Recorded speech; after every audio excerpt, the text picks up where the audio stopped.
The Board of County Commissioners meeting on February 10th, 2026 to order at 10 a.m. And I'd like to first, welcome everyone. It's great to see everyone. And I'd like to have Mr. Brooks lead us in the salute to the flag, please.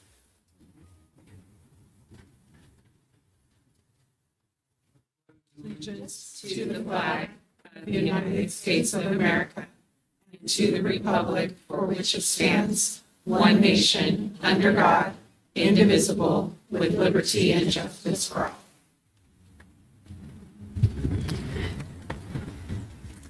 Thank you. We'll move to roll call, please. Chair Andriola, Present. Vice Chair Garcia. Here. Commissioner Hill. Here. Commissioner Clark. Present. Commissioner Herman. Here. County Manager Kate Thomas. And District Attorney Jennifer Gustafson. Present. And I'm Jan Gallissini, your County Clerk. Madam, you have a quorum. Thank you so much. We'll now move to public comment. Thank you, Madam Chair. We're on item number 3, which is public comment. And comment heard under this item will be limited to 3 minutes per person, and it may pertain to matters both on and off the commission agenda. Unused time may not be allocated to other speakers. The commission will also hear public comment during individual action items with comment limited to 3 minutes per person. Please make your comments to the commission as a whole, and virtual public comment may be taken when facilities are available. We have several people signed in, so the second name, please queue up and be ready to speak. Marcy Mansfield, followed by Ivy Elliott.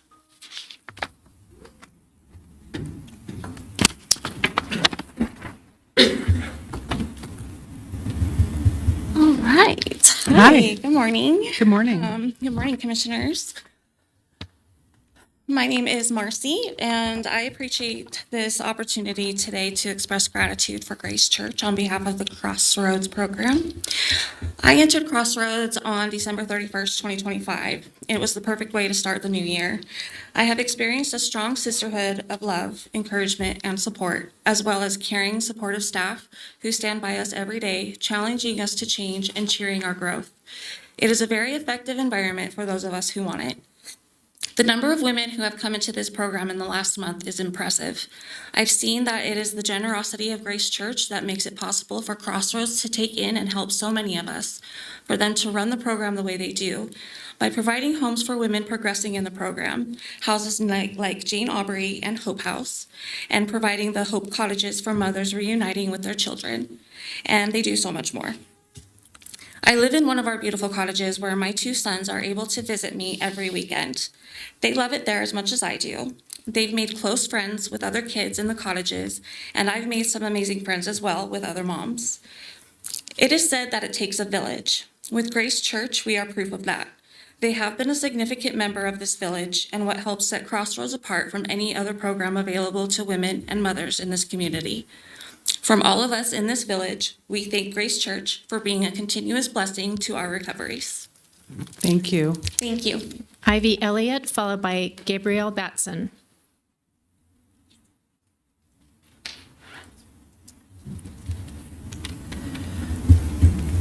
Hi, my name is Ivy Elliott, and I'm so grateful to have the opportunity to thank Grace Church for their help in creating the Hope First Cottages. The Women's and Children's program saved my life, and I'm now able to have a strong foundation for my son and I. My son gets a mom in recovery who is breaking the cycle. I'm about to graduate the Crossroads program, and they recently hired me as well. I'm going back to school, and I'm just so grateful for the life that I have now, thanks to Crossroads and Grace Church. Thank you. Gabrielle Batson, followed by Raya Baker.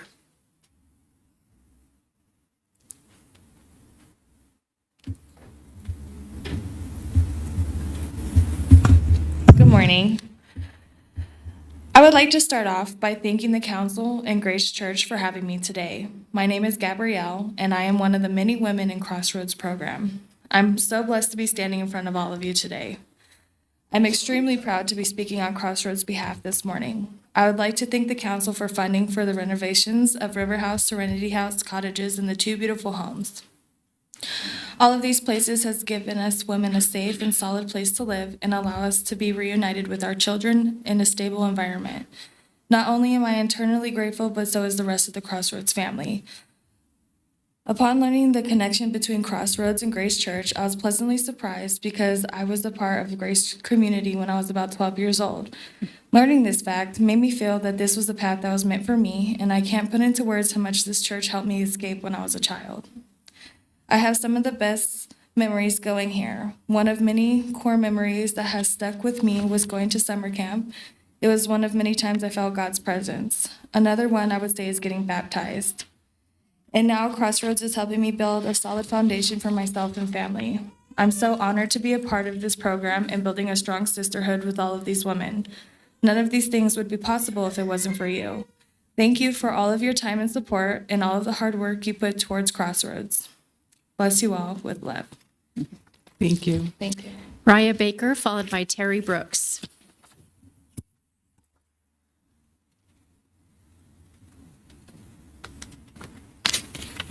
Good morning, everyone. My name is Raya Baker, and I'm here today on behalf of the Women and Women's Children's Crossroads. I'm truly honored to have the opportunity to express our gratitude to Grace Church this morning. For many of us, the women and women's and children's women at Crossroads support. Okay, let me start over. For many of the women at Crossroads, support isn't just something nice to have. It's the difference between feeling forgotten and feeling seen. Grace Church chose to see us. They chose to believe that women and children in recovery are worth showing up for, worth standing beside as well. On a personal level, I've seen what the support looks like up close. I've watched women begin to believe in themselves again. I've seen children feel safe and settled with their moms during a time where their lives could have easily gone the other direction. I also want to personally thank a very important person in my life. Her name is Julie. She takes the time each week to come retrieve us women and children to attend church on Sundays and also celebrate recovery on Mondays. Each one of these services has tremendously grown my faith, my confidence in my recovery, and a place to have peace, fellowship, and support, and also love. I'm so thankful for Grace, having an amazing team of people who greet you with smiles every time you walk through their doors. Thank you for giving me a space to fellowship with my sisters in a healthy environment. Because of Grace Church generosity and commitment, Crossroads has been able to provide safety, consistency, and hope to families who are rebuilding their lives from the ground up. Their involvement has also helped create an environment where healing is possible, where children can experience stability during one of the most vulnerable times in their lives. On behalf of every woman finding her strength again, every child who now feels safe, and every family given another chance, I wanted to say thank you. Thank you, Grace Church. We are deeply grateful for your continued belief in the mission of Crossroads. I also want to thank For the One. It's an amazing program that Grace has, and I just think it's so commendable and courageous for them to take the time out to also go beneath their walls and go out into Reno and help mental health, recovery. It personally has helped me a lot in my life and my son's as well. Thank you. Thank you. Terry Brooks, followed by Katie Dillon.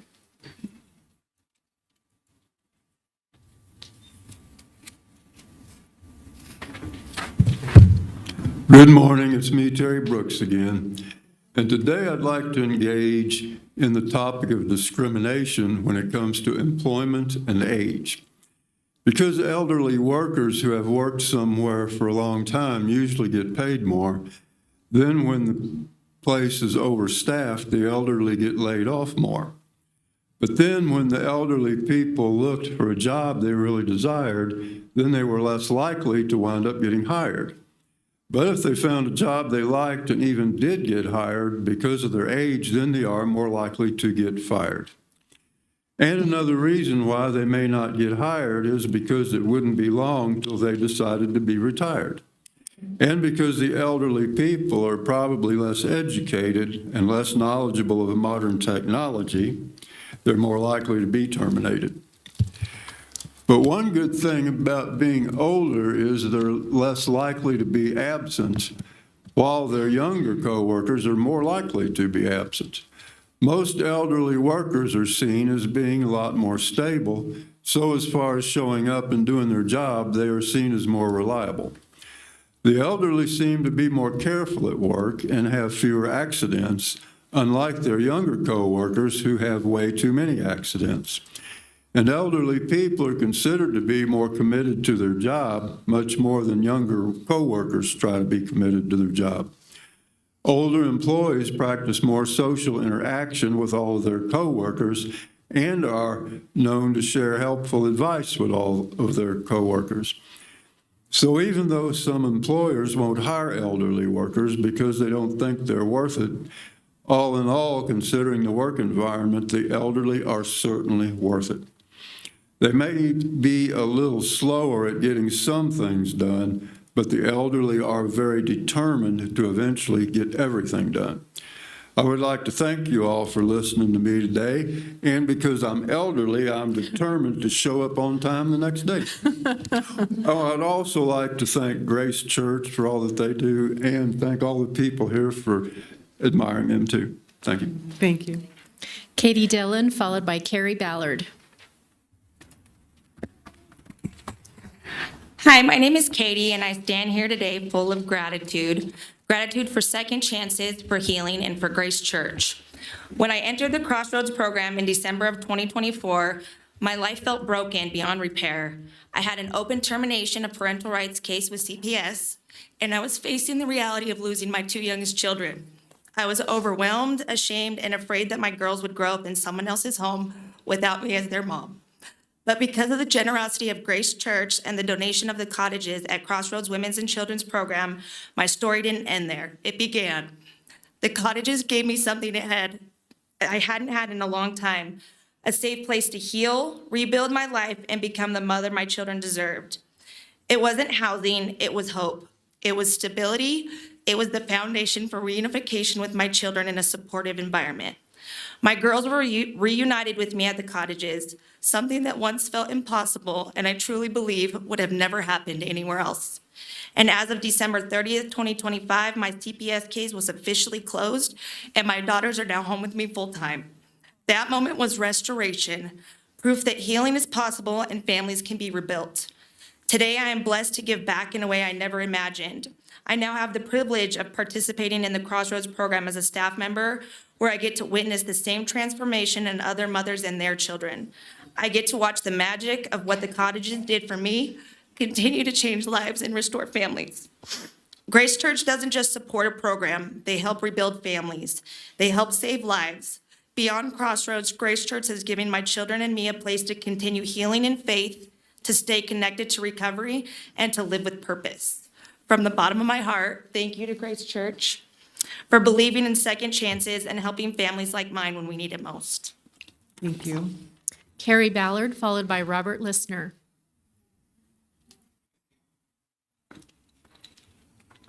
Good morning, Commissioners. I don't even know if thank you feels big enough for what Grace Church has done for Crossroads and for women like me. When I walked into Crossroads, I was pregnant, I was scared, I didn't know what my future looked like. I didn't know if I was going to be able to give my children the life they deserved. What I did know was that I needed safety, I needed stability, and I needed hope. The generous contributions from Grace Church helped me find that. The cottages they remodeled are not just buildings, they are sanctuaries. They are the reason I was able to bring my daughter home to a safe, clean, beautiful space. They gave me a place where I could become a mother in recovery, not in chaos, not in fear, but in peace. Today, because of that foundation, both of my children have a mother who is present, healthy, and fighting for their future. Grace Church did not just renovate structures, they restored dignity. They created an environment where women who have lost everything can begin again, where mothers can tuck their babies into bed at night knowing they are safe, where healing can truly happen. And they didn't stop there. Grace Church donated vans that help transport women to meetings, appointments, jobs, and court, removing barriers that so often stand in the way of recovery. They also provided additional homes for single women, expanding safe spaces for those who are rebuilding their lives. They did not just invest in one building, they invested in generations of an entire community of women determined to change. And my story is just one. Because of the safety and stability I found at Crossroads, I did not just rebuild my life, I built a career. Today, I have the honor of working at Crossroads, walking alongside other women who are exactly where I once was. That is the ripple effect of Grace Church's generosity. Grace Church did not just give walls, paint, and flooring. They gave stability, they gave hope, they gave transportation. They gave single women a safe place to start over. They gave mothers like me a foundation, literally and figuratively, to build new lives on. Because of Grace Church, my children have a mother in recovery. Because of them, families are being restored. Because of them, cycles are being broken. From the bottom of my heart and on behalf of every woman whose life has been touched, thank you, Grace Church, for seeing us, believing in us, and helping us change the trajectory of so many lives. Thank you. Robert Listner, followed by Thomas Daly.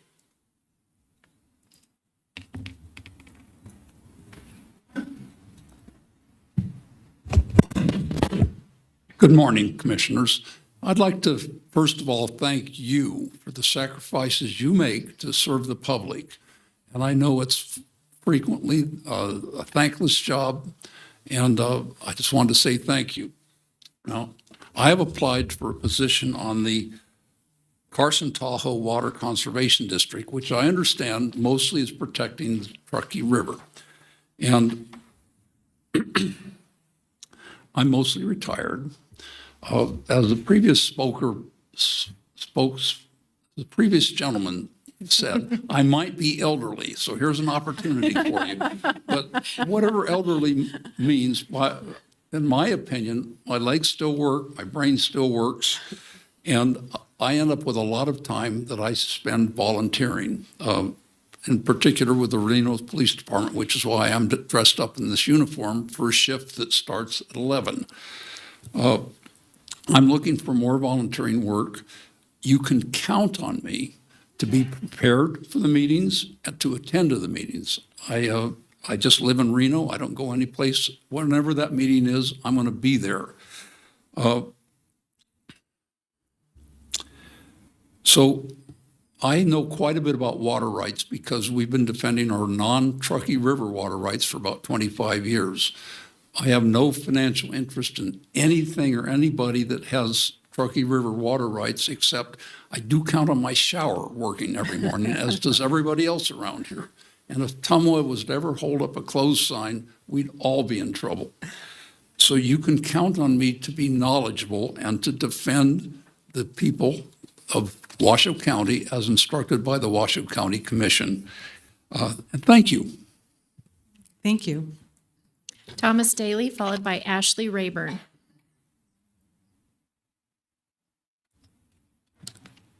Thank you, Commissioners, and good morning. Thomas Daly for the record. And I would ask that my comments be entered into the record today. Later in this presentation, you will hear from the Hexagon project implementation, which is the countywide dispatch system. In reviewing those PowerPoints, I noticed there were several things missing.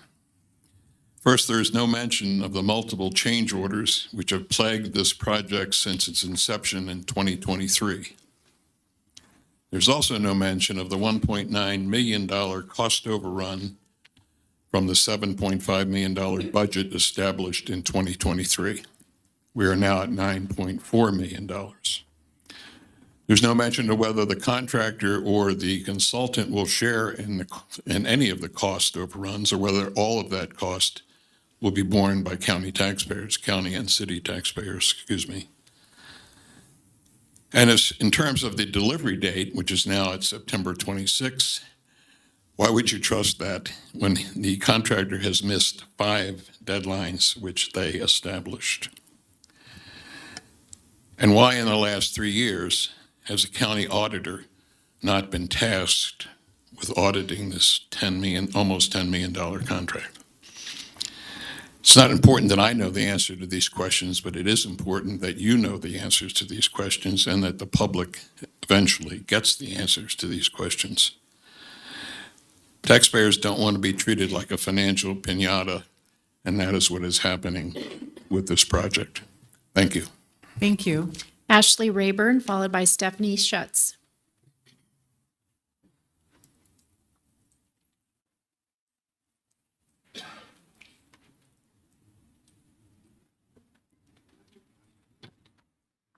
Good morning. My name is Ashley. These are my sisters through the Crossroads program. Sorry. Cheryl and Leanna. We are up here to share firsthand the impact of Grace Church's contributions to the women and children of the Crossroads program. Their kindness and generosity have made a lasting, life-changing impact directly on us and our children. I entered into the Hope First Cottages with my newborn baby boy, Jameson, in 2022. We showed up defeated, vulnerable, and so scared. Our life felt uncertain, and stability felt far out of reach. I was desperate to learn not only a new way of living, but a new way of parenting. Because you see, I also have two now adult children, Dylan and Jordan, who did not get the privilege of growing up having a mom. Being able to live in the Hope First Cottages gave me the opportunity to be the mother they never had and to rebuild our damaged relationship. For my family, these cottages weren't just housing, they were safety, warmth, and comfort. We learned what it was to be a family again together, something that could have never happened without the cottages and all the love and support that we were surrounded with in the most vulnerable time of our lives. For me, it meant the space to heal. Having a safe, stable home allowed me to focus on my recovery without the constant fear of what tomorrow might bring. It gave me the chance to begin the hard work of rebuilding my life again. Grace Church's generosity has created more than just a place to live. It truly has created hope for many women. It created room for healing, growth, and second chances. Because of Grace Church, my future, Jameson's future, looks different, stronger, and brighter. Thank you for believing in women, in families, and in the power of transformation. What you've given us is something we will carry with us for the rest of our lives. Thank you. Thank you. Stephanie Schutz, followed by Stephanie Myers.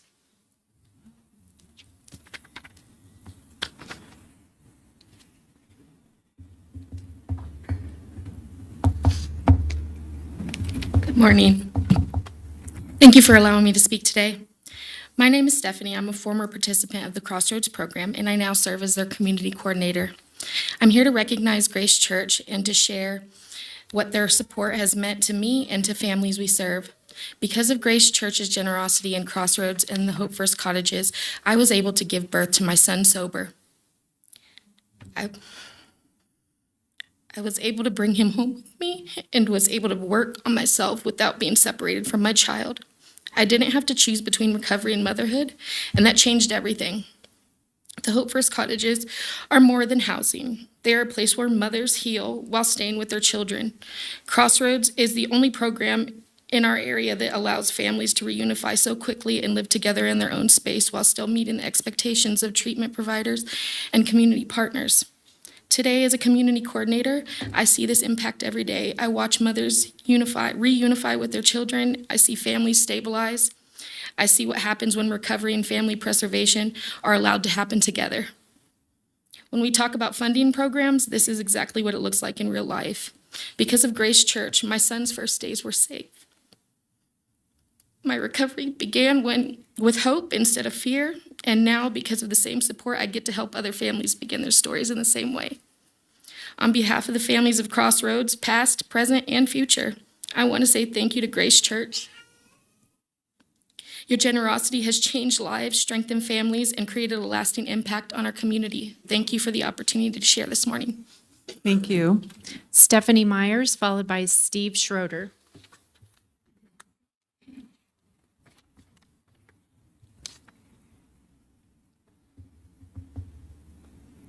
Good morning. I'm nervous, and my name is Stephanie Myers. I am a graduate of the Crossroads Women and Children's Program. I am here today to express gratitude for Grace Church and their generosity. The quick version of my background is that I am a mom of 3 beautiful children who has almost 3 years in recovery now. I spent 15 years battling opiate addiction, trauma, and a variety of mental health struggles. I had attempted 9 different rehab programs in the surrounding areas and in this community. I graduated 4 of them successfully. And finally, until I got into Crossroads, 2 different lines, and finally achieved stability through the Crossroads Women and Children's Program. There are many things I could say today to paint the picture of what Crossroads does for people battling substance use, parenting, and mental health struggles. The main thing I want to say is I not only achieved recovery through the program, I regained my humanity, mental clarity, and the peace in my heart that I chased for many years. In my role today, I get to be a homeless outreach specialist, guiding and assisting others on their journeys from ground zero. And I walk through my days every day strong because of the tools and skills that I gained through this particular program. It is a very unique program. It is designed to create the pathway that invokes internal change on a deep level, instead of briefly on the surface level. Once these tools are gained, participants are then able to put them into practice without having the external pressure of sink or swim. I'm so passionate and emotional right now about this. It fosters the place to do the work that is needed to achieve long-term recovery and mental health stability. A program with this magnitude of impact could only do so with the same magnitude of generosity and support from Grace Church and our community. Thank you, Grace Church and Crossroads, for not only positively impacting my life and my children's lives, but as a result, also positively impacting the lives of those people that I encounter every day that are still in pain. Thank you, guys. Thank you. Steve Schroeder, followed by Jill O'Leary. Good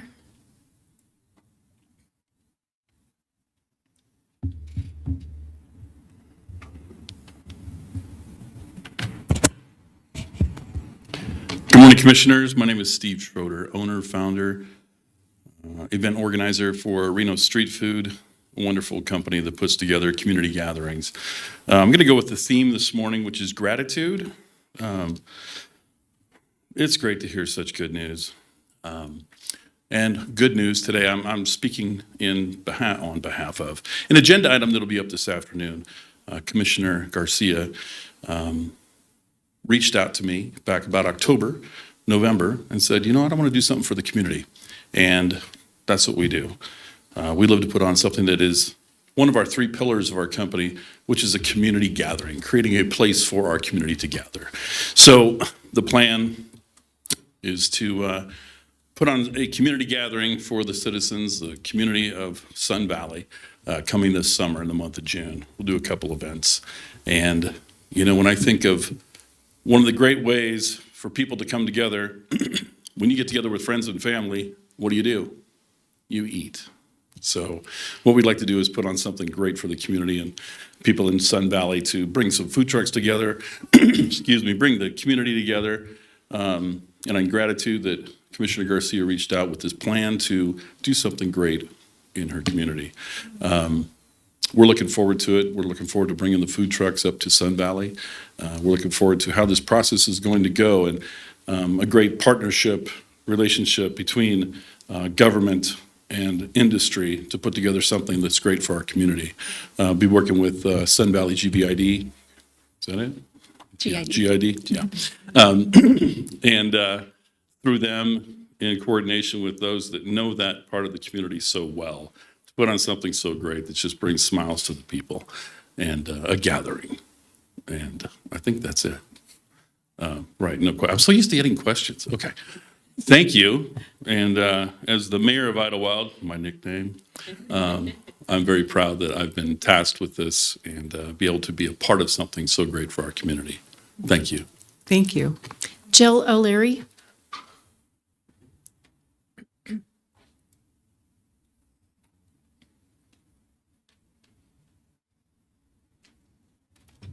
And I will distribute her documents.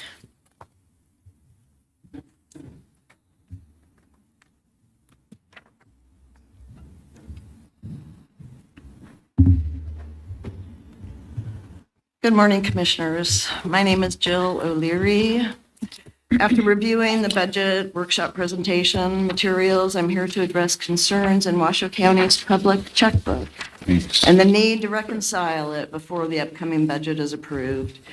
The checkbook was created to show residents how taxpayers' dollars are actually spent, yet it relies heavily on budgeted authority, especially in payroll, rather than actual dollars dispersed. When up to 20% of budgeted staff positions are vacant, payroll could appear fully spent on the checkbook, even though significant funds were never paid out, and those unspent dollars are not shown or reconciled. This checkbook issue extends beyond staffing, maintenance, capital, and operating categories, also rely on budgeted numbers that do not clearly reconcile unspent balances.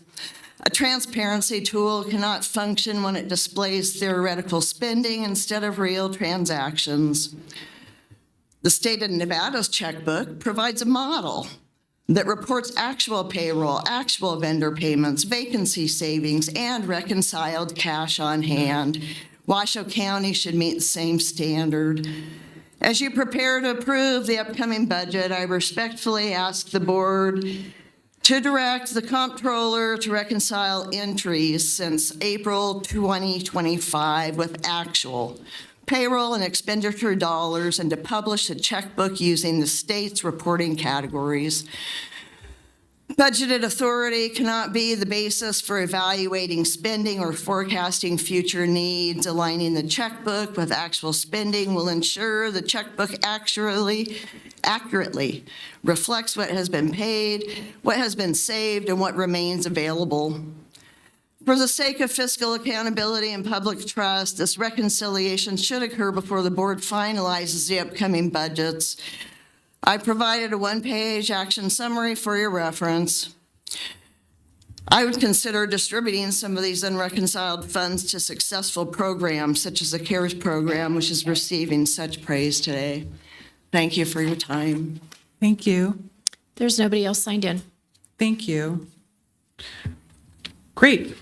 Well, we'll close public comment and now move to commissioners and county manager announcements. Manager Thomas. Thank you. We're on item number 4, Commissioner and County Managers' announcements, reports, and updates to include boards and commissions, updates, requests for information, or topics for future agendas. I do not have anything this morning. Thank you. Thank you. Commissioner Clark, do you have anything in a minute? Commissioner Hill?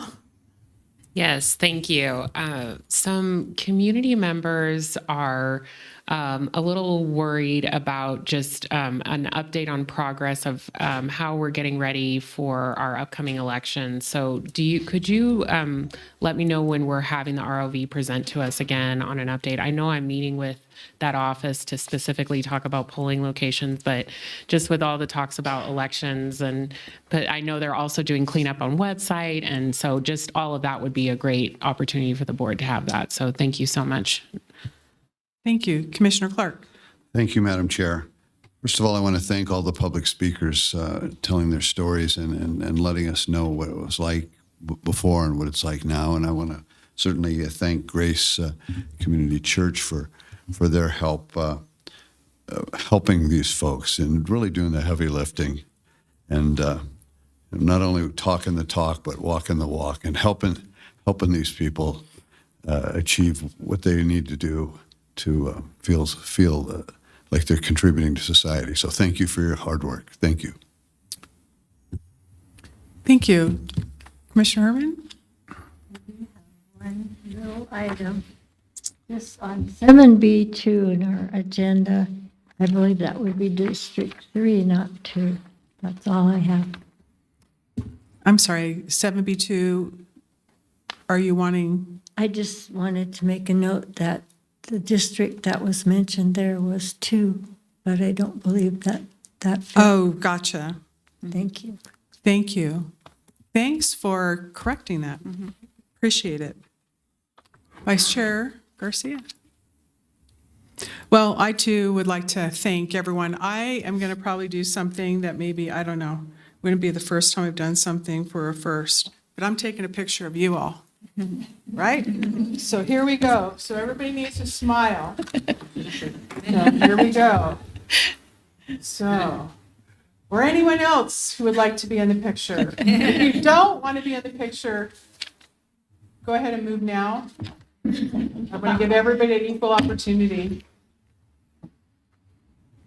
And we even have waving in the back. That's going to be fun for the picture. It's an incredible opportunity to hear the success of everyone. And so I would like to just take one extra moment and say thank you to everybody for everything. The strength and what we all felt with each story is really, I think, recognized of where that came from. And I appreciate it. I know we all do. So keep up the great work. And I love the paying it forward, right? That's what life's about, paying it forward. If there's not any other announcements, I'm going to move to recognitions and ask Vice Chair Garcia to do a recognition of Grace Community Church.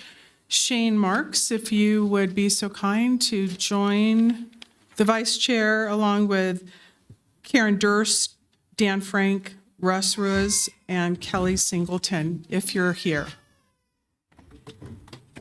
I was up there looking for a box of Kleenex and I couldn't find one. I had to actually get up and move and find the Kleenex. Thank you for sharing your stories, and I'm honored to present this recognition with you today. Grace Church of Reno has demonstrated sustained philanthropic leadership and a deep commitment to serving underserved and vulnerable residents throughout Washoe County through longstanding community partnerships. And whereas through its Hope First campaign, Grace Church has invested more than $3 million in financial, property, and in-kind contributions supporting substance abuse recovery, homelessness services, child welfare, housing stability, and family reunification, while also providing emergency shelter assistance, welcome kits, transportation support, and facility improvements that strengthen essential human services. And whereas Grace Church's partnership with Washoe County has been instrumental in expanding the Crossroads recovery programs, including the acquisition and rehabilitation of 6 recovery homes, now providing 93 beds for individuals seeking safe, sober environments for healing and recovery. And whereas these investments have significantly expanded access to treatment, to supportive services for women and families, resulting in measurable outcomes, including increased capacity, successful family reunifications, and 99.5% clean drug and alcohol test rate among Washoe Crossroads program participants, which I believe deserves a... That was 99.5%. Through collaborative philanthropy, including support provided in conjunction with the Community Foundations of Northern Nevada, Grace Church's For the One initiative, which has a focus on mental health, has contributed to the development of the Washoe County Children's Behavioral Health Center, advancing a continuum of care for children impacted by behavioral health challenges, neglect, abuse, and adversity, in alignment with Washoe County's strategic plan to support vulnerable populations. Now, therefore, be it resolved that the Washoe County Board of County Commissioners hereby recognizes and thanks Grace Church for its extraordinary generosity, leadership, partnership, and commends the church for its lasting contributions to the health, recovery, and resilience of our community. And it's dated today, February 10th. And thank you again for everything. And you're welcome to come say a few words if you like.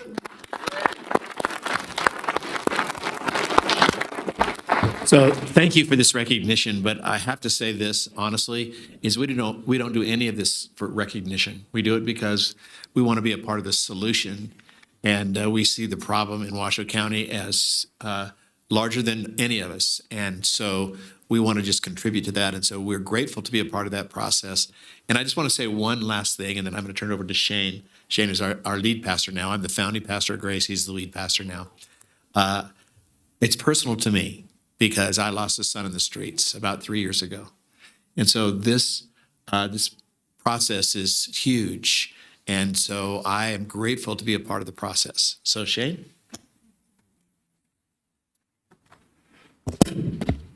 Yeah, I first want to just thank you, commissioners and people of the county. And I was a little thrown off. I wasn't ready for this today and to hear these stories. And I just want to say these are the superheroes of the program. They're the Yep. ones doing the work. And 100%. say that again. I notice on the wall of your building here, it says working together. And I think that's what's been most beautiful about our partnership over the years. It's about the county and the church coming together to help the people of our county. And I just appreciate you allowing us into that. So thank you. Thank you. Thank you. Anybody else want to make a comment? Anybody else would like to say anything? If not, we're going to break for just a quick moment. We're going to take a picture. So.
All right.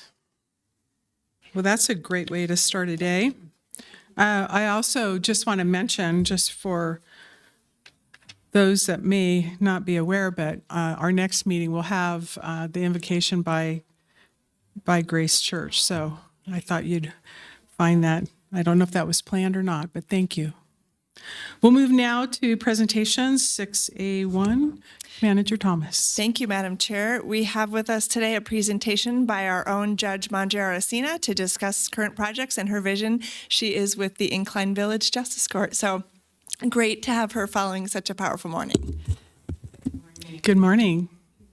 Yes. Okay. That is hard to follow, but also really so inspiring and appropriate for what I want to talk to you about today, which is sort of what we're doing up in the Incline Justice Court and what we're hoping to do. So I am Melissa Manjaracina. I took the bench last January, so I have just over a year under my belt, and I am the judge in the Incline Justice Court, which is actually the Incline Village Crystal Bay Township Justice Court, but that's a mouthful, so we refer to it as the Incline Justice Court because we're located in Incline.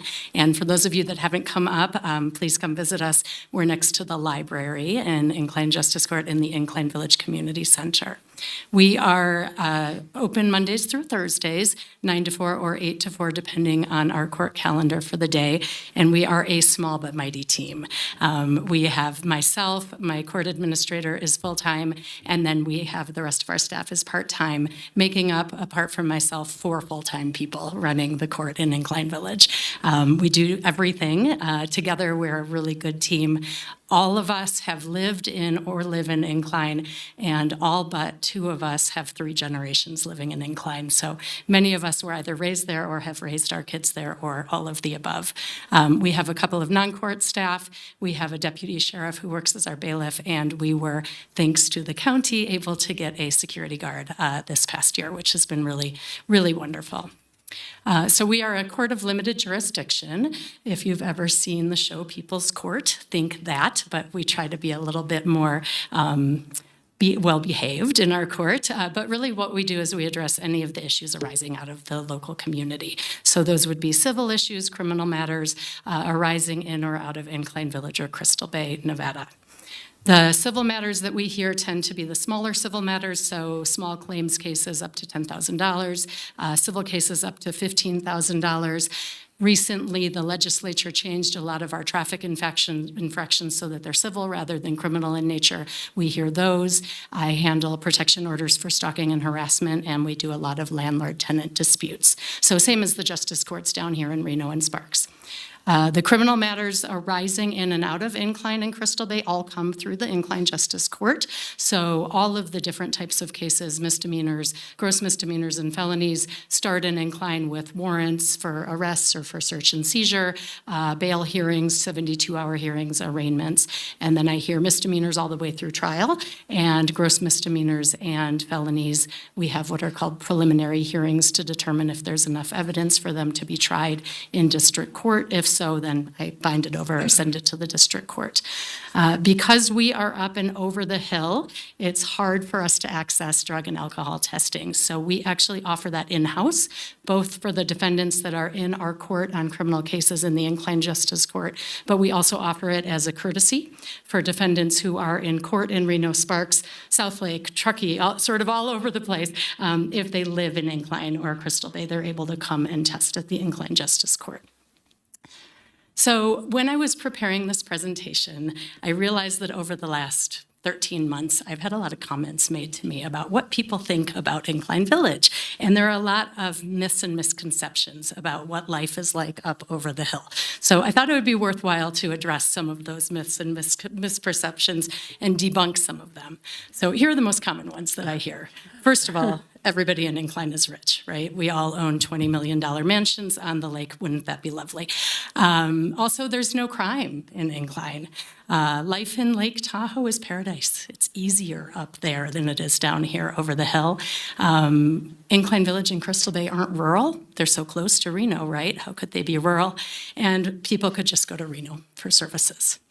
So we're going to take each of these in turn. How many of you have ever heard Incline referred to as Income Village? I certainly have. Turns out that's not really the case. Yes, there are beautiful homes on the lake. Yes, they cost many millions of dollars, but there is also a service community serving those millionaires, those billionaires, and of course our huge tourist population that comes in pretty much year-round at this point. We don't really have an off-season anymore. So in preparing for this, I looked up some of the stats, and one of the most surprising ones was that 65% of our elementary school students are on free or reduced lunches. And when I think about the defendants I'm seeing in the criminal cases, it's not surprising me because the vast majority of them qualify for a public defender. We have a very, very large service population that is really struggling to make ends meet up there in Incline right now. And we have a lot of folks that are really facing a lot of housing insecurity. Those affordable housing units since COVID are now gone, and the few that remain have 3 generations living in a 1-bedroom apartment. And, you know, we hear a lot of the times there's no unhoused population. Well, they might not be sleeping on the streets because it's too cold, but there are a lot of folks sleeping in their cars. So that's one myth. Another is we don't have any legal issues. So I've been on the bench just over a year. I've had 3 murders. I've had more domestic violence cases than I care to count. DUIs are obviously off the charts in a tourist town, so that is just simply not correct. We see anything and everything. And that is because life in Tahoe is not easy. Lots of research has been done on ski towns showing that mountain life is hard, and there's actually a disproportionately high suicide rate in mountain towns because of the hardship, because of the job instability, the housing instability, tourism-related stress. We are isolated and rural. We have 4 stoplights between our 2 towns. We have no sidewalks. We have very small school systems, and we have really limited local resources. And because of where we live, people cannot simply just go to Reno for their services. Unfortunately, I wish they could. You know, if we were birds, as the crow flies, it's not very far away. But we don't have public transportation out of the basin. We do, to get out of the basin, you need a reliable vehicle, and in the winter, it has to have 4-wheel drive. And just many of the folks that I'm seeing in court do not have that. We also have just really different types of challenges over the hill. And so it's really important to have resources and providers that understand what it's like to live in a mountain ski town. So I found this picture because I commuted over the hill for many, many years. And while this was obviously before my time, I have driven over the hill many times when it's looked like that in the winter. Unfortunately, not this winter, right? We don't have a whole lot of snow right now. But that is the reality in many winters. And so I shared this because I think it's important to understand that we're not very far away, but in some ways we are living in a completely different world, especially in the winter months. So having our local court has been really exciting for me. I've spent my entire legal career trying to get resources up to the lake, and I'm now in a position where I feel like I'm able to help sort of wrangle the different providers and really work with our community. And speaking after the speakers from Crossroads is just really inspiring for me because that is my vision as well, is to make sure we're providing similar services up at the lake to the people that need them. So we really having a court up there is so important to have a local court that people can access. They don't have to drive over the hill. They can come in and resolve their local matters quickly, efficiently. They can get the drug testing, the services that they need, and we are constantly working on expanding this right now. So just a couple of quick quotes from folks that we reached out to ask if there was anything they wanted to share today. And what we found was that they felt like they had been treated with dignity, respect, and compassion, even though they were involved in a criminal case. Another individual stated that it was so helpful to be able to test in Incline Village and not have to miss work to comply with the criminal case. And these are just the types of responses that we get over and over and over when people are coming out of our criminal programs. So I'm going to have to speak really quickly. I have 1.5 minutes left. So what are we doing to continue to increase access to justice?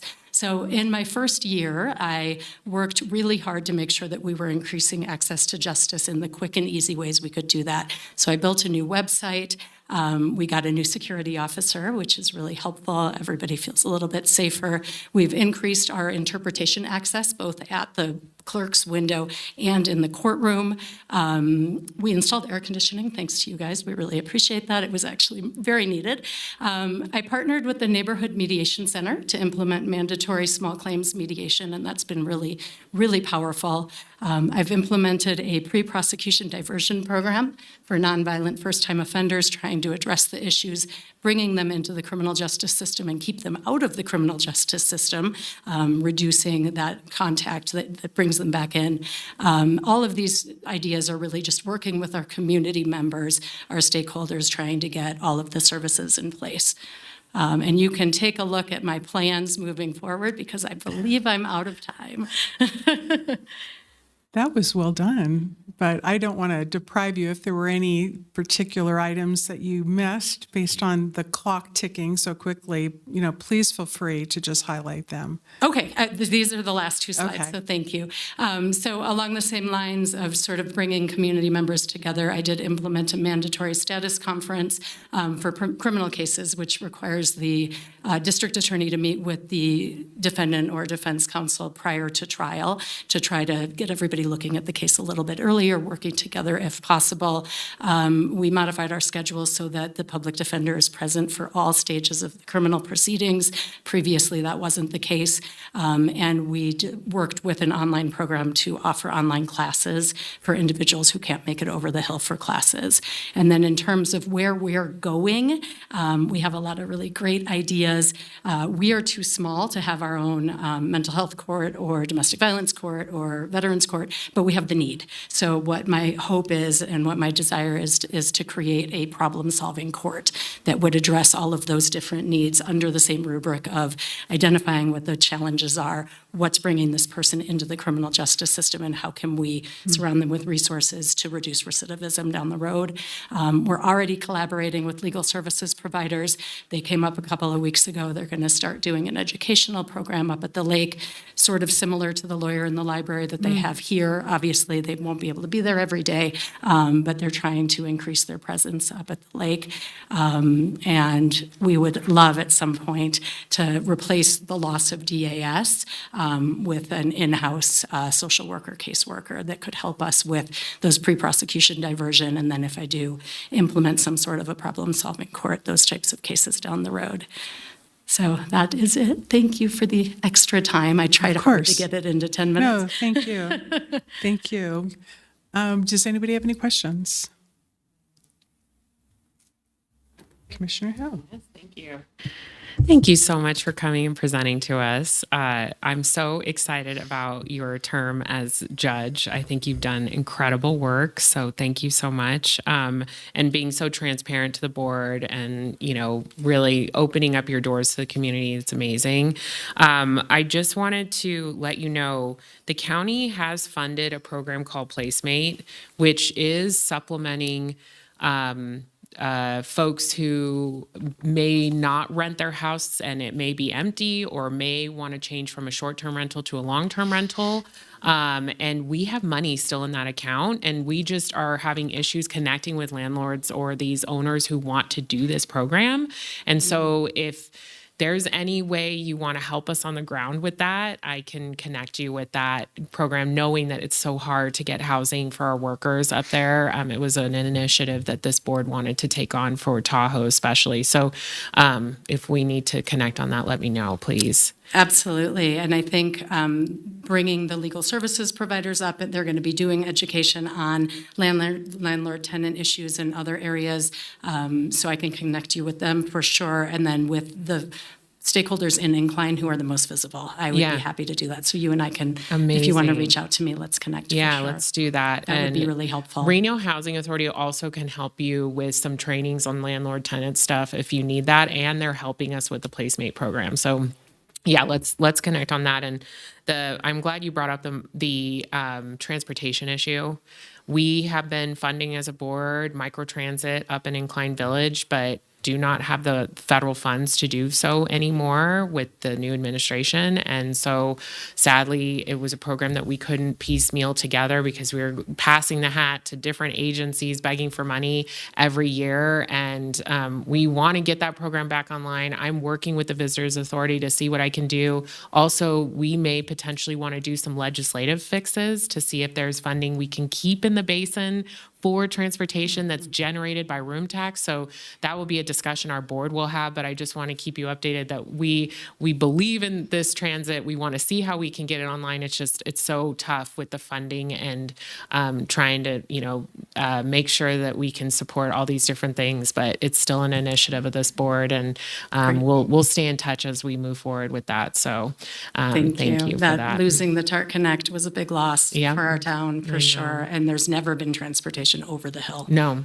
Since I moved there in 1998, it's been an issue the whole time. So yeah, Exactly, absolutely. And RTC Washoe, which Commissioner Garcia, Vice Chair Garcia also sits on, we talk about how we can better connect the region as well. And so we're trying to figure out best ways to do park and rides, and where these things are being discussed. It's all about the money, but we do want to make it a more connected community, and Incline is part of that. And it also helps the environment, it turns out, and the workforce and the economy. So thank you for your services, Judge. We appreciate it. Thank you. Thank you. Any other questions? I would just like to share that we did receive an e-comment commending the Incline Village Justice Court, and specifically the people who work there. So I thought it was really fitting to be able to share that with you, and also to thank you. And it's great, it's the energy, we can feel it in terms of your innovation and trying to leverage resources and how we can all work together to help. So keep on asking, because if you don't ask, then people aren't aware as well. So thank you so much. Thanks for a great presentation. Well, thank you. And careful what you wish for when you say keep on asking. Thank you so much for having me. Thank you. We'll move now to 682. Thank you. This is Downtown Reno Partnership, and we're joined by the Executive Director, Neoma Jardin, to discuss their services, recent enhancements, and statistics from their 2024 and 25 annual report, and any future updates or improvements planned for the organization. So welcome. Well, good morning. Thank you very much. Very interesting to be on this side of the dais. I don't think I've been in this forum on this side of the dais. Well, welcome. Well, thank you. Thank you. I'm just going to jump right in here, and how do we click forward? Oh. Unintentionally. Whoops.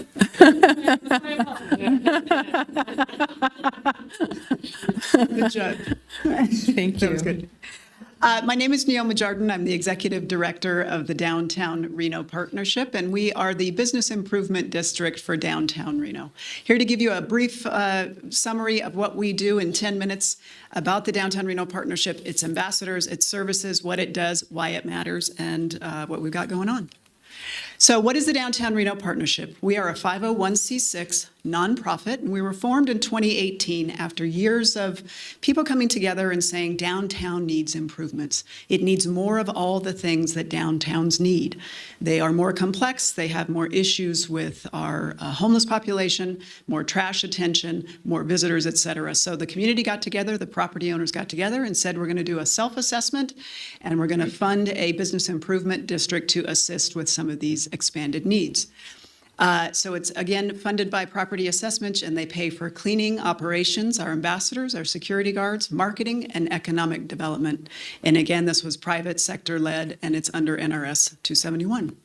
We have our ambassador team, which we'll get into that too, but we also have our assistant executive director is here with us today, and marketing manager, as well as Nathan DeGangi. He's our economic development director. Our board is made up of 17 members of your community members. They represent a cross-section of downtown, whether it's residents or businesses, small and large, and elected individuals that represent all the 110 blocks of downtown in our business improvement district. They wouldn't all fit on one slide, so I had to do two. So what do we do, and what is our boundary? We were formed out of two special assessment districts that existed prior to our existence, and they came together and said, we want more services, we need expanded services, and the properties got together and the leadership and said, we're going to set what the boundaries are, and we're going to form three different sections: standard, premium, and premium plus.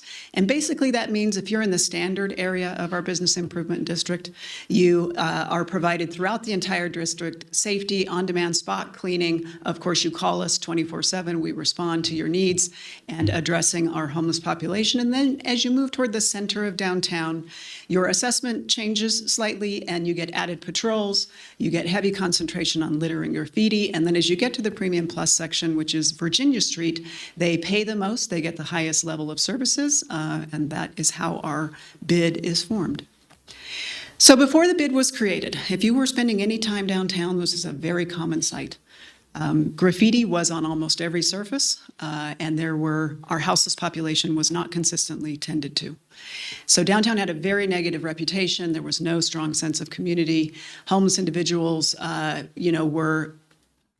were not certain of the services available, how to get them, how to get transport to them. And our police were inundated with nuisance-related calls. So you can imagine the volume of calls that they get on a daily basis and how much of their time was being consumed by these things. So again, best practices, everybody went out and said, what are the other communities across the nation doing? And there are some 1,600 business improvement districts across the nation.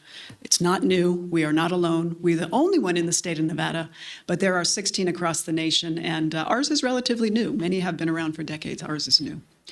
So what do our ambassadors and our security guards do? They are out there patrolling. They're the boots on the ground, the eyes and the ears of downtown. They are patrolling all the areas of the 110 blocks of downtown. They patrol mostly on foot, and that is because our assessment payers and the community says we want to see you on foot. The best way you can determine what's going on is on foot. They go into businesses, they check with the patrons, what is happening, what are you seeing, what are your needs? They have use of 3 vehicles to do cleaning, transports, and we have 2 4-wheeled Kubotas, and they patrol 24/7. Security guards, we launched this in late 2024. This is in response to, we're a 24/7 town. We don't get to go home.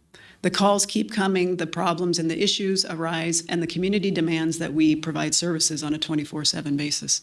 So we also augmented with our security guards because we hear from the community there is this sense of unsafety or unease sometimes in downtown.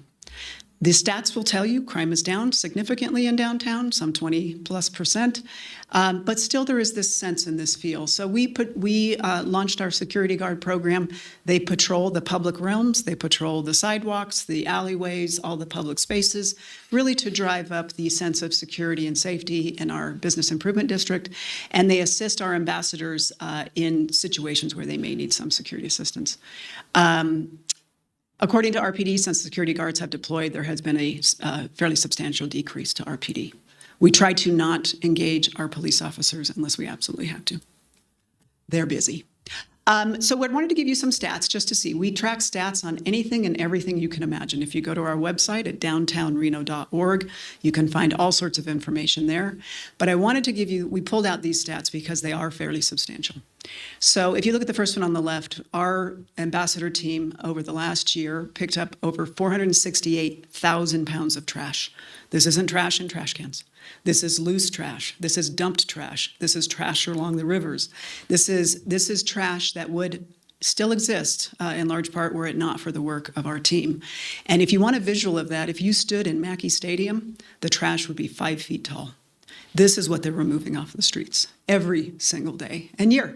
They removed almost 960 pieces of graffiti. These are tags and graffiti that get removed almost instantly. If we see them, they get reported. We are on it. We remove them. If we can't, we coordinate with other agencies and entities to get it cleared. And then we also do a ton of power washing. You call us. Someone didn't clean up after their dog. There was a mess left. We come and clear that along with standard cleaning areas. Shopping carts recovered. Lots of shopping carts. Why does it matter that we recover these? If you have a shopping cart, you can't get into a single service. If you can't get into the DMV, you can't get into Social Security, you can't get into any shelter, you cannot access any services. Also, these carts are generally stolen. You don't want another charge of something or a charge of having stolen property. So we have a program where we will help individuals. We give them bags to transport their items, but we get these shopping carts back, and with a partnership with the city of Reno, we get them back to their rightful owners. And then 955 rides to shelters and services. We go to about 8 or 9 different locations, all your great shelters and services. We transport individuals, and we do all the street level assessments to see where they need to go. I'm just going to run through some before and afters. This is a normal day at the Downtown Reno Partnership. We see it, we clean it. Railroad tracks used to be a really significant mess, definitely much improved. Some park areas, you can see some of the issues here. Again, by the river, we get very creative on how to haul some of the trash out of these areas. And then we also coordinate with city and all of the agencies to ensure that we have everybody working and rowing in the same direction. Particular shout out to your staff at the county, Katrina Peters and Sabrina Sweet. They have been incredible to share information with us so that we're all working together. And also your animal control. You can imagine we engage with animal control pretty regularly. So good to them. And then finally, your assessor's office has been phenomenal. Lots of changing things around the assessments and property values and just things in general. They have been very good with information, so thank you. This is some of the other things we do. We do some, aside from the ambassador work, we do some beautification and things in downtown. We help to secure more than double the trash cans in downtown, so there's 198 of them now, and they have these wraps on them which has some information on there about where you are in the district and some sites. And then some softscape, we did some planting and other things to help make it a little more inviting downtown. Again, some more equipment. We have some Kubotas. You'll see them along the Riverwalk and under the bridges cleaning. We do marketing. We do tons of small business updates. We have them come on to some TV segments we secured. We promote their businesses. We are screaming from the rooftops how amazing these businesses are. We really are trying to assist the small businesses and to be successful. If you follow our socials, you'll see this is a big part of what we do. And then before you, and in your packets that we handed out, we have a state of downtown. This never existed before. This has every stat you could want for downtown, from the economy, economic makeup of the different businesses to where we're heading with housing. This never existed other than 2 years ago we started this project. It's a wonderful baseline so we can better track where we are and where we're going. We share this with brokers, with realtors, and we really try to sell downtown. And the thing we often hear is, show me the data. So now they have the data. We do blue carpet treatments. We roll out the blue carpet for expanding in new businesses in downtown. We find any reason to celebrate. Literally, it's a blue carpet we roll out. We have one coming next week. Lots of new businesses in downtown we're excited about. We're for every special event. I'm running through this. I'm running out of time. We help with all the special events. There's so many going on downtown. We track all the foot traffic that occurs in downtown. So we can tell you coming out of COVID, what is it looking like? Things are looking pretty good. We can tell you if you're a small business and you're holding some special event, we can tell you how things went. Where did they come from? Where did they go to after your event? We are a trove of data information. And then we track all the development. These pictures, when we first took them about a year ago, about a year and a half ago, were dirt. Now you can see a lot of great developments from the business building to some residential properties are now vertical and open. And then we track the crime in downtown. I alluded to it earlier. You can see from year over year within a half mile of the Reno Arch. We use that as kind of the baseline for our bid boundaries. Crime is down some 19.7%, but it's down across the city. Even as you go out from that ring, you can see where the reductions are. But again, this is pretty good stats that we track as well. And then there's our DRP socials. If you don't follow us, please do. Lots of great information. And again, thank you to all of your staff. Kate, you're incredible with the information you helped share with us. And thank you for inviting me, Commissioner Garcia. Thank you. Do you have any questions, Ms. Jordan? No questions. I just commend you and your team. I go downtown a lot, walk with my family and our dog, and it is, I could see a marked difference with the cleanliness. And so thank you so much for your commitment. And the redevelopment work that you're partnering with the city on is incredible. And I wish you had more resources to do it, because I think there's so much potential with our downtown. So thank you for your passion and for just continuing to serve our community. It's amazing. You and your team are great. Thank you. Thank you. Thank you. Our ambassadors are the backbone of everything. They're incredible. Well, I'm going to do a shout out too, because I think that your point in terms of being the only BID in Nevada is really commendable to you, and the research that you did in bringing a solution, a viable solution, best practice, and not just looking at the great work in Nevada and the great work in our area, but looking at what could work here that hadn't been thought of. So I know it's called the Downtown Partnership, but it should be called the Downtown Naomi Jordan Partnership. To be honest. And I do follow you on social, and if you don't, I would encourage everyone to do so, because you really get to see the actions and the dedication of volunteers who are working really hard every day in the community. And I think the more that we partner as jurisdictions to address various commonalities, the better we can be to everyone that we serve. And so thank you so much for the presentation, and thank you, Vice Chair, for recommending Ms. Jordan come. And we'll be looking at all the stats and the packet and really appreciate it. And you had 30 seconds left. Is there anything, you had 30 seconds left. I was watching that timer. Thank you very much. And you are correct there. I have to say this, we might be the only one that has fully established as a business improvement district. As I understand it, there are about 5 other cities in the state and Lake Tahoe that are looking at forming bids, because I think they've seen the success of what's happening downtown, and they want to replicate that. So many of them have been in touch. They just haven't quite pulled it together yet. That's okay. They have a great model to follow. Oh, thank you. Vice Chair Garcia. Thank you so much for coming today. I was talking to Manager Thomas, after the security guards had been implemented in the fall of 2024, I'd thought, maybe it was time that the commissioners receive an update, because I think that was a pretty significant shift in the delivery of services that your organization provides. So thank you for coming here today.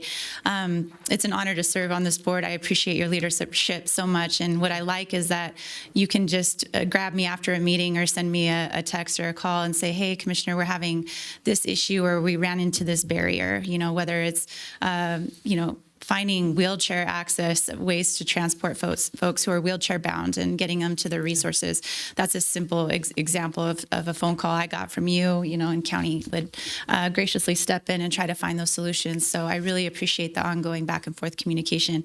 And I also really appreciate your perspective, because, you're not City of Reno, you're not Washoe County, you're not RPD or Washoe County Sheriff's Office, but you see day in and day out how things play out in real time. So I just wanted to ask you, well, 2 things.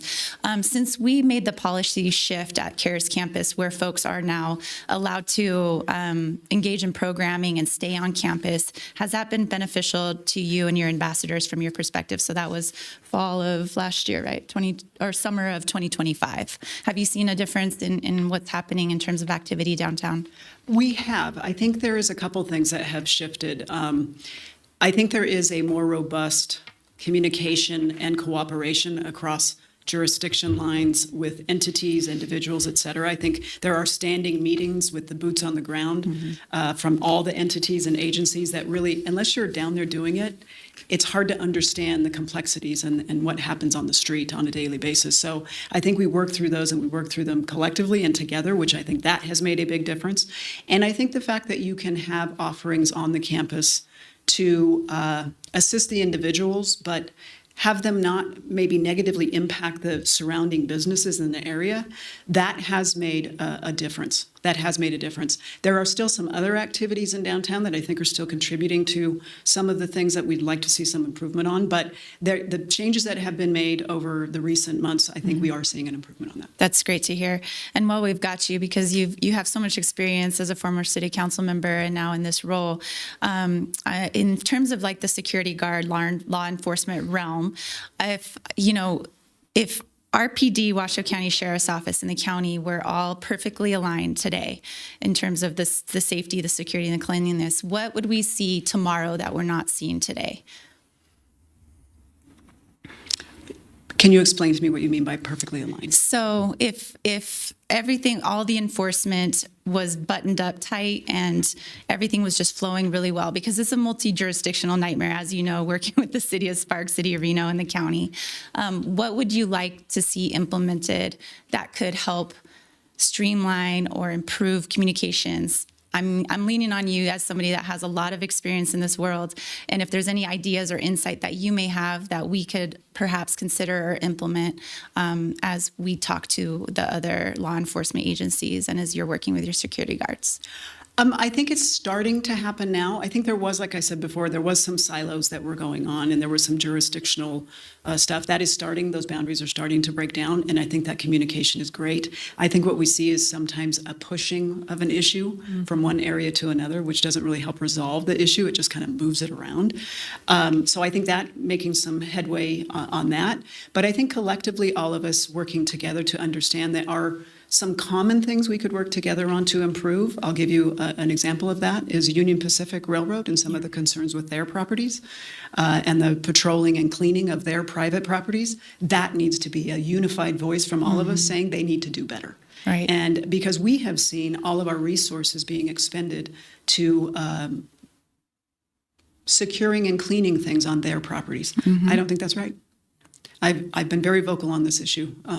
So I think these are the things that, unless we're all in the room talking about it, because everybody individually is saying it, we need to come together and work with our delegations, which are already in tune to help us improve this issue.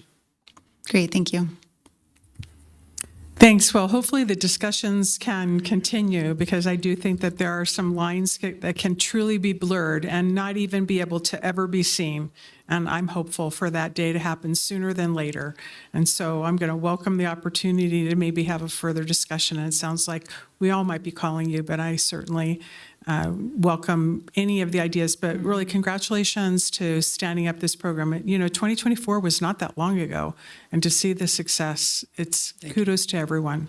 Yeah, we started in 2018, but it really has, the security guards have kicked off. Yeah. If you ever want to come and spend some time, you can walk on foot, have a day in the life of an ambassador. We have the Kubotas. It's a four-wheeled off-road vehicle that you can tool around in and just kind of see how much things have improved. The river is one of the main ones, many improvements there. But you'll also see some of the common problem areas, which will be like, okay, we need to all focus in on this one to solve. Yeah, So well, it might have been born in 2018, but I don't think you were there in 2018. Were you? No. No. Exactly. Just- So I'm going to keep on saying that you really were the catalyst to drive what needed to be done, because I remember when that concept started. So kudos to where it's at now. Thank you. So thank you. Let's keep on talking. Absolutely. Thank you. Thank you so much. Thank you. So we're going to close out 6A2 and move to 6A3. Manager Thomas. Thank you, Madam Chair. This is a presentation of the Hexagon Unified Computer-Aided Dispatch and Records Management Suite Software Replacement Project Update, presented by Ben Ernst, who's the Vice President and General Manager of the North America Public Safety for Hexagon Safety Infrastructure and Geospatial Division. But here to kick us off is our own Eric Wilrich. Good morning, Commissioners. Thank you very much. Thank you, Manager Thomas. Thank you for the opportunity to speak this morning and provide this update to you. My name is Eric Blurich. I serve as a technology coordinator with Washoe County under Technology Services. We're here to provide an update on the current status of the project and to help us all better understand the critical next steps needed to achieve project completion. The regional partnership with Hexagon will bring massive improvements to public safety services for the communities represented in your districts. Some of these improvements include improved response times, technologies, interfaces, never combined with the current system, and overall efficiencies in the processes. At the time of cutover, the on-call products, we will welcome in a new and improved era of public service technologies. To provide a deeper look into the project conditions, I'd like to introduce Ben Ernst, Senior Vice President of North America for Hexagon. Thanks. Oh, sorry. Welcome. Thanks. Yeah, thank you. Thank you for having me. And to all the commissioners, as well as the other county officials that are here, I appreciate you allowing me to be a guest in your meeting today. Thank you for the opportunity for the handful of slides that I'm going to discuss. I would be remiss, though, if I didn't at least take 30 seconds to comment on the impact of the first 30 minutes of this meeting. As a father of a 22 and a 20-year-old females, I can only hope that they live their life with the strength and courage that was on display at the beginning of this meeting. I am going to be sure to show them the recording of those first 30 minutes. That was very impactful. And so I'm always aware of, if you keep your eyes open, you see things that impact you, and that impacted me personally today. So again, thank you for allowing me to be a guest in your meeting today. As Eric said, I'm here to talk about the transformative initiative that the respective agencies took on a couple years ago and provide an update. By way of background, I think many of you know this, but I just thought I would at least have a slide just to kind of introduce the discussion. We entered into agreement with the respective agencies in September of 2023. That really came with an implementation or a timeline of approximately 27 months. We worked collectively with the various agencies to try to accelerate that, and we're targeting to go live in a 24-month time period, which you see at the very end of that slide, which would have been September of this past year, 2025. We were unsuccessful in doing that. And what I want to talk about today is kind of where we're at with the initiative, as well as some contractual things that I want to make sure I communicate as it relates to kind of our path forward. As I said, we have a delayed schedule. We did not meet the February go-live that was communicated and targeted by the respective groups, Hexagon included. And then, now, as was mentioned and you see in the slides, we're preparing for a go-live in the fall of 2026, so in a handful of months from now. And what's going on right now is issue remediation, as well as finalizing some of the integrations with the third-party systems in and around the county and other state systems. I just wanted to present a high-level timeline. Obviously, there's layers of details underneath of this, but right now, we're in the kind of final stages of testing. And once that is complete here in the next 30-ish days, we will start a elongated 90-day training program. And that's really for the ultimate users of the system. And so that includes the men and women that are inside the communication center answering and fielding the calls, as well as those first responders out in the field who are using kind of the mobile technology as they respond to those calls for service. So that's a 90-day training period as defined within our agreement. And then we'll, I have the go live listed in the fall time period, and then there's a 90-day reliability period that's listed that, again, is on the outside after we actually move into production and the systems being used, both from a 911 call experience as well as the police law enforcement record system. Then in terms of critical next steps, this is a little bit duplicative, but just thought I would mention it as we're in the process of completing the system readiness, executing the end user training. Let me talk about the contractual alignment for just a second, because I think it's important. Today, we've had only 5 change orders to the project, which had an impact of approximately less than 2% of our contract value. And what I also wanted to point out in this is that as part of the delay, I've been in multiple conversations, some verbal, some written, over the course of the last couple of weeks, and been made aware of some unplanned expenses that the county and some of the other agencies have incurred. And we are in discussion to try to make everybody whole, if you will, in terms of those unplanned expenses. So I've been working with the agency coordinators as well as the CIOs from their respective agencies to make sure that we don't leave anybody empty-handed, if you will. So I believe we have some framework numbers that have already been exchanged, and I'm confident that we'll be able to reach some sort of conclusion on that is amenable for all parties.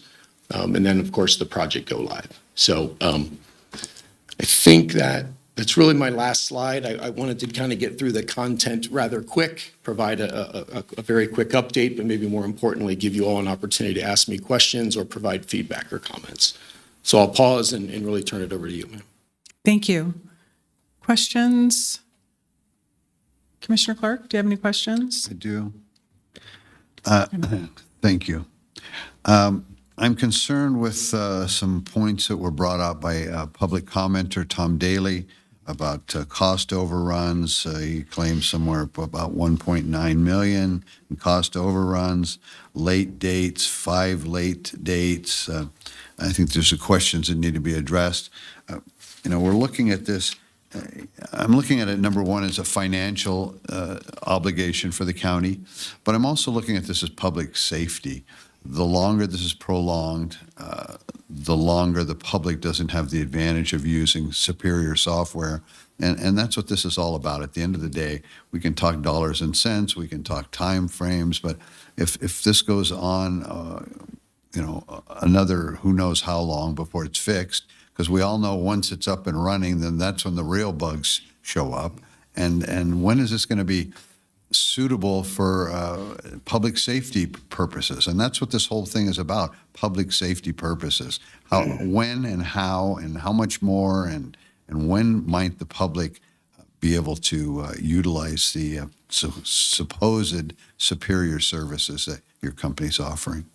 Yeah, so I'll try to address most of your comments, and if I miss any, please feel free to come back. As it relates to some of the comments that you were referring to made earlier in the meeting, I don't know what the 5 missed deadlines is. I can't speak to that. I do acknowledge that there was an intention, as I said in my comments, to try to accelerate the go live to, I think it was September of 2025. We were unsuccessful in meeting that accelerated timeline, and then kind of the 27-month timeline would have been February this year, and we were unsuccessful in doing that. So I can speak to kind of those two. I don't know where the number 5 came from.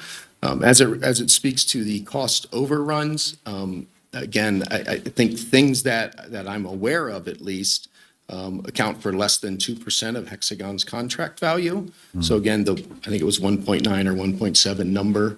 I would have to better understand the details of that. But again, as it relates to our contract, I don't see those same numbers that were mentioned earlier. Sure. So, I'm not here to put a fine point on it, but that's, at this point in time, that's part of the public perception. Those in the public that are even aware that this is happening, and those that are kind of watching it, that's their perception of what's taking place. And I'm not here to argue their point or defend your situation, but that's the perception that we have in the community. I've talked to the fire chief more than once about this. He thinks there's a lot of a foot dragging on not necessarily on your part, but throughout the process. So I think there's a way that people need to get together and see if we can speed up the process. Because again, at the end of the day, this is supposedly to help the public have faster service and more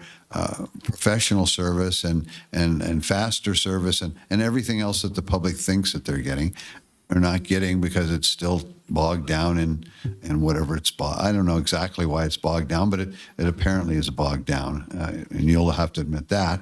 And how can we speed this process along? And what's it going to take to get this project across the finish line so the folks that live in our community will have the ability to see good results from this software program that we're purchasing on their behalf?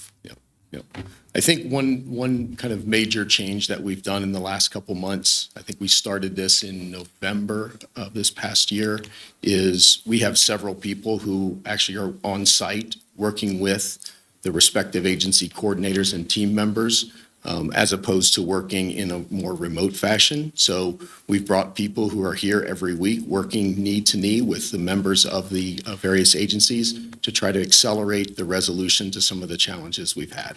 So that is one thing at the encouragement of the various leaders of the municipalities that we've done differently to try to accelerate and get things done quicker moving forward.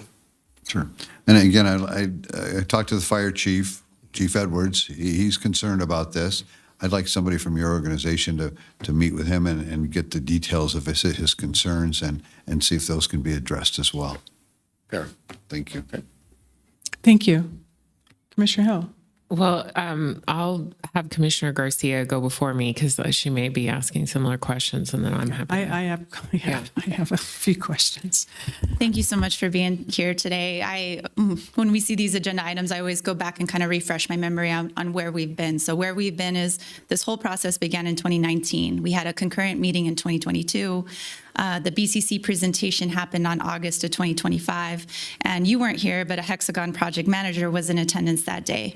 And during that meeting in August 19th of 2025, we were told that the go live date would be September 9th of 2025, and they went into the key accomplishments, the hardware and software installations, the system build and configuration, third-party integrations, and the disaster recovery and backup. So later, we find out that the go live would be February 23rd, 2026, which is in a few days.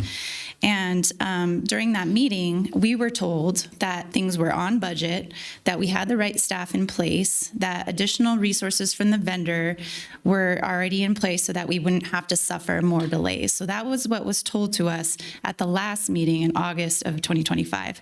So I came in with an open mind, but I looked at the last 5 months of data on the open tickets and the closed tickets for Hexagon. And the 5-month data is concerning to me, and I'll tell you why.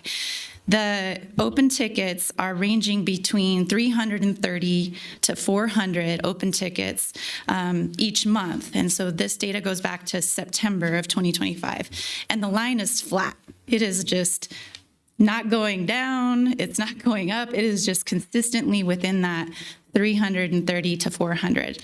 And then if you look at the closed ticket data points going back to September, those started off high, then they've kind of been zigzagging, but they're actually trending downward. And we need to see the closed tickets trending upward and the open tickets trending downward to show progress. I'm very concerned that we are not seeing that just in those 2 data points. So what you just said, we brought people on site to accelerate the process, but if these data points aren't showing progress over the last 5 months, I'm not feeling very confident that we're going to get there. Yeah, I think, as it relates to the overall ticket count, and I'm not disputing the facts are the facts. I do think there's a subset of the 300 or 400, as you mentioned, that are, I'll call go live critical. There are several things throughout projects that get filed in terms of enhancements. They want the product to do something differently, or they want it to be displayed in a different way. But we look at those as really more long-term kind of roadmap fixes. I think where our attention has been on those items that we call go live critical. You also hear the word blockers maybe in the slides.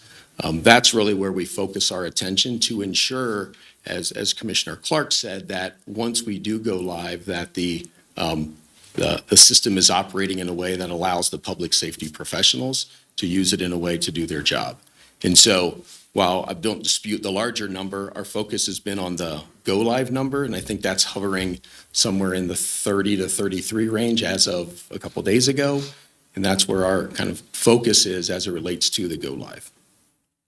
Okay, well, I only talked about 2 of the trend lines. I'm looking at the blocker line, which is also provided to us over the last 5 months, and there seems to be other structural issues there because it is declining slowly. So these are the larger structural issues that your team is encountering, but those are just declining at a very slow rate. So again, to you and your team, what is going to provide us with some confidence that we're going to start to see these monthly metrics in a positive trending way? Yep. I think, the one thing we can do on a daily basis, which is what we're doing, is deploying more resources and attention to try to, if it requires, since it's software, if it requires software coding changes, that we do that in a more rapid way. And so the best thing that we can do, and I think we're doing it, is deploying more resources to have those trend lines move in a positive direction. And so that's what we are doing. Commissioner Herman? Commissioner Hill? This is super controversial, I guess, but talking to the chief, I think his concern is, should we be separating out law enforcement? And at what time do we do that? And I don't know what that does to our contract. And this is a multi-jurisdictional contract. And, I worry that we in government think, okay, we've put a lot of resources into something and we can't reevaluate. We have to continue going down the same track. And I just don't want to be that way if that's not the right way to do it. And I know that you have been putting a ton of resources. I will give your team credit, like that's according to the chief and certainly our manager who we've tasked to really dig in on this to make sure that, you know, we are being kept informed. But, and I appreciate that. And I think you're committed to the project. It's just, that's my concern. And, you know, with Commissioner Garcia's kind of going over the history and seeing that the trend lines are not going great. And, you know, this is a very complex project. And I'm wondering, like, are we kind of a guinea pig for y'all, your company, and like the rest of the nation? Or have you achieved this in another community that you can give us some hope? Or do we need to start looking at other options as a region on what we need to do next? And do we miss this next deadline that you promised at the end of this year, and then we make a change? And it's just tough to, as policymakers, to really feel like we're making that right decision for the region and the right financial decision. And especially as a region that has had a hard time coming together on a project like this. Like, this project is kind of monumental for our region. And then the fact that it's even delayed is like, it's even more painful for us to try to continue to collaborate as a region. So any thoughts on those questions would be helpful. Yeah, maybe just an awareness statement based on your last comment. That kind of regionalization has been impressed upon me pretty strongly by the various agencies and the leaders. And so I'm certainly well aware of the several years of progress that maybe are at risk, if that's the right way to say it. And so I'm certainly aware, and that's been impressed upon me pretty strongly. Just as it relates to, I think one of the questions in your comments was around, are we a guinea pig? I think I might be paraphrasing your words, but I think that's what you said is. So just by way of background, you know, and I'll get maybe more specific to your question, but, you know, Hexagon has been in the public safety software business for almost 40 years. So we've been helping agencies, cities, counties, states kind of go through large-scale replacements of mission-critical systems. I think as it relates to the version of the software that we're implementing here, that is much newer. And so across the United States, across the United States and Canada, we've implemented, I think, 21 go-lives now since the inception. Incorporating fire and public safety. No, so to your... EMS. Oh, and Sorry, private that was my EMS, yeah. question. And EMS. So in the history of the company, for certain, as it relates to the 21, that is where, as we've kind of graduated up from small agencies to consolidation of agencies, we continue to grow that. Just recently, you may have seen a public announcement from Hexagon. We went live with Arlington County, Virginia, which is multi-police fire EMS. Albeit just dispatch only, right? This includes dispatch and the law enforcement records and field reporting side. So I do believe that you're not being a guinea pig, that we have, again, as I mentioned, gone live with the system in 21, I believe is the right number. And I'm confident that we'll get there through the steps that we're taking. Okay. So that was one of my questions. And so I'm just going to ask you directly because I want to make sure I'm hearing you. I appreciate the 21 and I appreciate you understanding the capacity that and the risk. There is so much been put on Hexagon in so many ways. And the working group all has, you know, my understanding, given as much as they can in an expeditious fashion to address any of those questions or whatever that comes up. So it's my understanding, and so I'm just going to ask for confirmation, that this is the first that truly integrates, the first project that truly integrates fire, EMS, and public safety completely integrated as one package, without APIs, without just fully integrated. And I want to make sure if there is something, that's great, but my confidence too has waned. Whenever there's a delay, and I'm sure it's hard, and again, commendable to you to have boots on the ground here and really looking at how helping to accelerate that. My next question is going to deal with some fiscal questions, but I'll stick with this first one. Okay. So is there a project that's gone live that truly integrates those three provisions without any other factors with, APIs, but truly as a standalone product, if you will.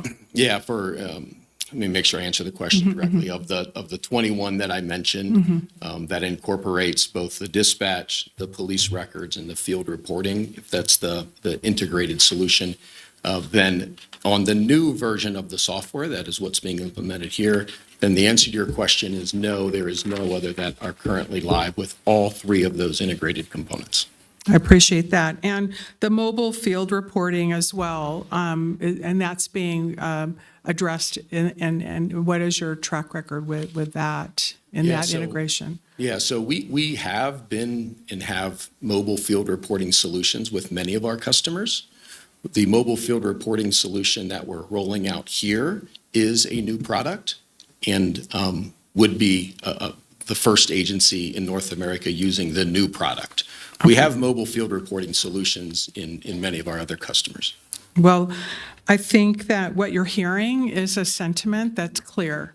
And the fact is that there's a lot of other items which aren't on you in terms of Hexagon and delivering the product, but are on you because everyone is looking at Hexagon to deliver the product so that we can actually move in the direction that we need to in terms of looking at regionalization or other options, and being more efficient and being streamlined, and more importantly, to be able to be the most efficient we can in addressing life and death issues. And I don't have to tell you, being in the product that you're in, that this is life and death issues. And it's concerning because it's not just Washoe County, it's the entire region. And the cost of this, I think, and that was going to be my second question, is what provisions in the contract allow for what I would call this new adventure, even though you have experience in that space? And I appreciate your candor and sharing that this is new. So all jurisdictions, in fact, all 17 counties across the entire state of Nevada, which is not Hexagon's concern, but just to put this in the context, are having, budget constraints. Washoe County proudly is in a good position in various ways, and we have a talented team that'll take us through. But all three jurisdictions are putting the resources into this. And so what provisions do we have contractually with you that takes into consideration these, what I'll call a closed ticket, one closed ticket, and then 5 get open? That means we're on the plus of 4 again. So to Vice Chair Garcia's and to Commissioner Clark and Commissioner Hill, you can hear the sentiment. And we're not here to do anything in terms of hopefully you leaving understanding that we're looking for, at least I am, provisions that's not on us. These cost overruns are not on us. Change orders of a request that's outside the scope of the contractual contract as defined, that's a different story. But cost overruns in terms of delays are not on us. And I believe that there should be 2 things that I'd like to see you come back with, and that is this. 1, what is the contingency for a Plan B? To Commissioner Hill's point, and to your clarification of having this integrated system where all three are talking, if you will, in one solution is my understanding hasn't really been accomplished. So if it can't be, what can we salvage? What does that plan look like? What is the timeline? What is the cost? And maybe there's a phased approach. We look at this pulled back and we look at some contingencies, and then we actually look at the financial piece for the contract that you signed. So if in fact you're able to deliver the full product in its entirety as designed and as the scope of work was outlined, then we can maybe look at the phase of it. But we cannot afford, our community, this is life and death issues. Our community cannot afford to wait any longer. And so I know that we can't necessarily make something happen overnight, but because of the 40 years of experience, because of the 21 go lives, because of all the things that you bring, the experience that you have shared with us, that's why you were awarded the contract. We're looking, now I'll just speak for myself. I'm looking for contingencies, and I'm looking for you to come back and share what that is. Okay. Is that fair? Yep. Sir. Thank you. Any other questions? Well, I'm glad you were here for the first 30 minutes. No, I'm glad I'm here for the whole meeting. You know, I really don't want you to feel that we are doing anything but our responsibility to this community and our responsibility to ensure that a lot of decisions that Hexagon is not responsible for, but are on everything that we have, it's when Hexagon says, when Hexagon, everything. There are big things that are happening. There's the legislature who put on all 3 jurisdictions contingencies for a fire study that is due on December 31st, 2026, complete, which is not you, but guess what? Everything is in that Hexagon. So I don't know if we should look at, again, how we can salvage what we have done, how we don't compromise the delivery of the product to the safety and the community and the responsibility that we have, and maybe a phased approach if it can't be done in the way that we originally thought in order to get this live, to make it reliable and to do the job that it can. So I think you have a lot of smart people, a lot of creative people. You're committed to coming here, and we hope that we can see you soon with what I hope is some additional plans.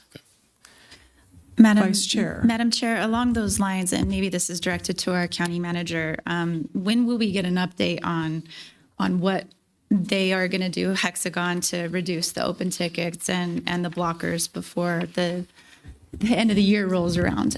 What's the communication going to be looking like? Because we haven't seen or heard from Hexagon. And even on that day, Hexagon wasn't even the one that presented. It was, I believe, somebody from the city of Reno. So I'm just looking forward to the communication that we will receive or expect to receive. Thank you. Yeah, we will ensure that we have a regular update to the board. I'll work with staff to make sure that we get on the calendar today to schedule something in the future in the next couple of months. And if I may, I just want to state, we were just talking about this last night, and thank you, Mr. Ernst, for being here. But as local governments who are steward of the taxpayer dollar, we are experiencing the frustrations with vendors that are over-promising and under-delivering. Ms. Gustafson and I are sitting in another mediation session with another vendor, so unfortunately, you're hearing that frustrations are high, and so I'm sorry for that. But we will look forward to keeping everybody accountable and moving forward. So we'll work with you to get those updates. And then I would be remiss if I didn't recognize or give recognition to the teams at Washoe, Reno, Sparks, and Remza, who have been working really, really hard internally. This is an extremely complex project. You all have noted that. We know it's going to have a life-changing impact to the community by lowering public safety response times. And so I just want to shout out to the staff that have been working diligently on this. We're all very hopeful in this community, especially the Washoe County Sheriff's staff and Sheriff's Office staff and those that have been working diligently. So I didn't want to leave their work unrecognized. So thank you. Thank you. More to come. All right. Appreciate it. Thank you for the candid comments and conversation. Thank you. Thank you so much. All right. Appreciate it. All right. Thanks. We'll move now to donations, and if I could ask the Vice Chair to help with that, please. Of course, Madam Chair. We have 3 donation items today, so I move to approve cash donations and in-kind donations for supports to our parks. Thank you to the Washoe County Honorary Deputy Sheriff's Association for a $20,055 donation for tire deflation devices, and $25,000 generously donated from the Sun Valley GID for the removal of abandoned vehicles. Before I call for a second, I'm going to actually ask for public comment. There's nobody signed in on these items. Thank you. Having no one signed in, I'll call for a second. I will second, and I do want to thank Moana Nursery because they helped us with all of our tree replenishing from the Davis fire, and they've been an amazing partner for this county. So thank you so much to our community partners. We can't do it alone. Great. Well, we have a motion by Vice Chair Garcia, a second by Commissioner Hill, and the vote is on our screen.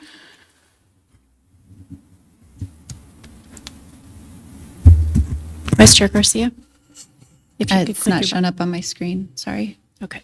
But I'm Guessing you're I'm a a yay yay. since you made the motion. There you go. That motion passes unanimously. Thank you so much. We'll go ahead and close out the donation items and move now to consent. And I'm going to ask the vice chair if she can help with that too. Well, actually, we're going to move to consents. 8A1 through 8G1. Does anybody have any questions or anybody want anything pulled? I just have a quick question on 8A2. I don't think we need to pull it. I just see Dwayne in the audience.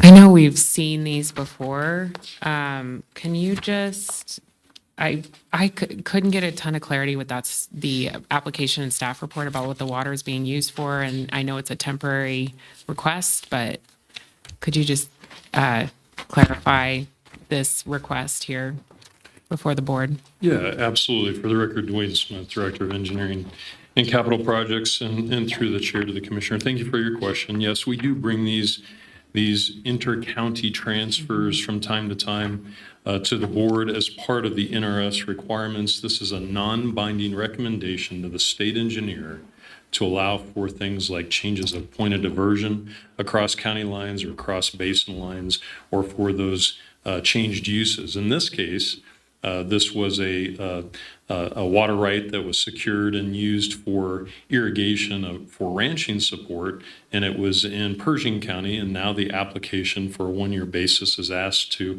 allow the state engineer to approve the use within Washoe County. So again, this is a non-binding recommendation that's made to the state engineer. The state engineer takes in the county commissioner's recommendation and makes a decision based on that, and of course, other factors. So we'll see this again periodically. If there's anything contentious, if there would ever be any issue, certainly I would appreciate the opportunity to bring that to you and point that out. These are pretty standard and customary type of actions by the state engineer that you need to be aware of. And what is the LLC using it for in Washoe County? It's based on the application and based on my comments with, or questions with staff, this is for ranching, for livestock irrigation. So still ranching to ranching, but Yes, it's the in same Washoe. use, just a different location. Okay, thank you for the clarification. Thank you, Madam Chair. Thank you. Any other questions? Hearing none, I'll entertain a motion at this time. So moved. We have a motion by Commissioner Hill. We have second. Second. Second by Vice Chair Garcia. Any further discussion? I'm not seeing it up on the screen, so I don't know if it's going to come up, so I'll Madam call. Chair, there is no public comment on this for the record. Thanks. Perfect. And this is consent, so you just take the vote. Thank you. So we have a motion and a second. All those in favor signify by saying aye. Aye. Any opposed? Motion carries unanimously. Thank you. We'll move now to the block. Vice Chair Garcia. Thank you, Madam Chair. I recommend that we block items 9, 10, 11, and 13 today. Any questions on that? Is that in the form of the motion, Vice Chair Garcia? Yes. Second. We have a motion and a second. Do we have any public comment? We do. On item 11, we have Trista Gomez.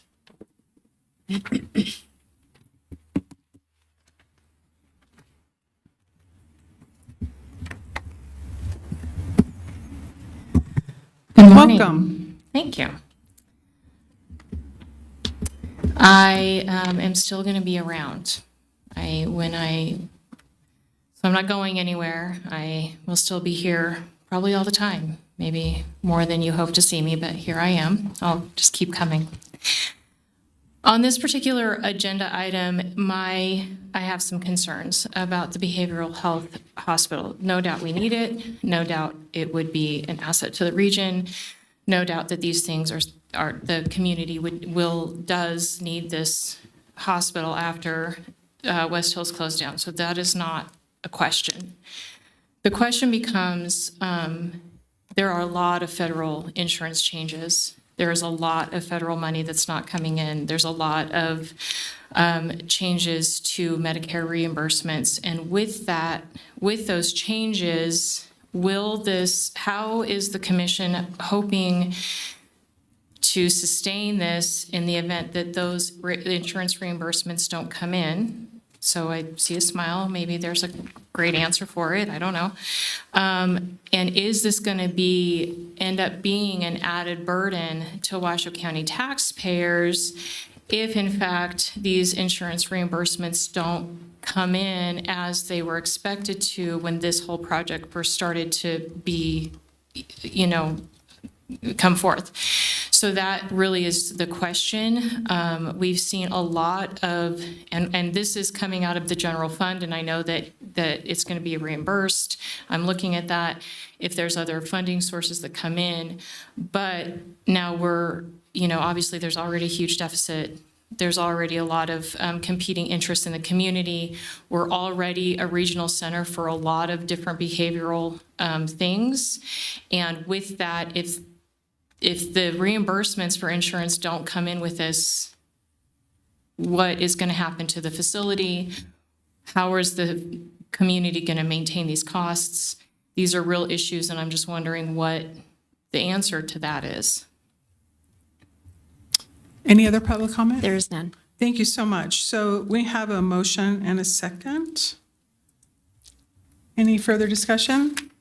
All those in favor signify by saying aye. Aye. Any opposed? Motion carries unanimously.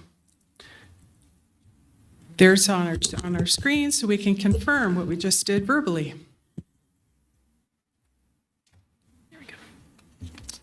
Motion carries unanimously. Thank you. We'll move now to item number 12. Thank you, Madam Chair. Item number 12 is a recommendation to, 1, approve the guaranteed maximum price number 2 construction agreement with Plenum Builders and the authorized construction manager at risk for the Washoe County Behavioral Health Remodel Project not to exceed $20,325,158, and 2, to authorize a project allowance in the amount of $5,350,000 for the sole use by Washoe County to support and deliver the project to include items such as furniture, fixtures and equipment, security equipment and systems, and other components necessary for the project. And 3, if approved, authorize your county manager to act on behalf of Washoe County to execute and deliver any and all instruments to enter into modifications or amendments to the project documents and agreements.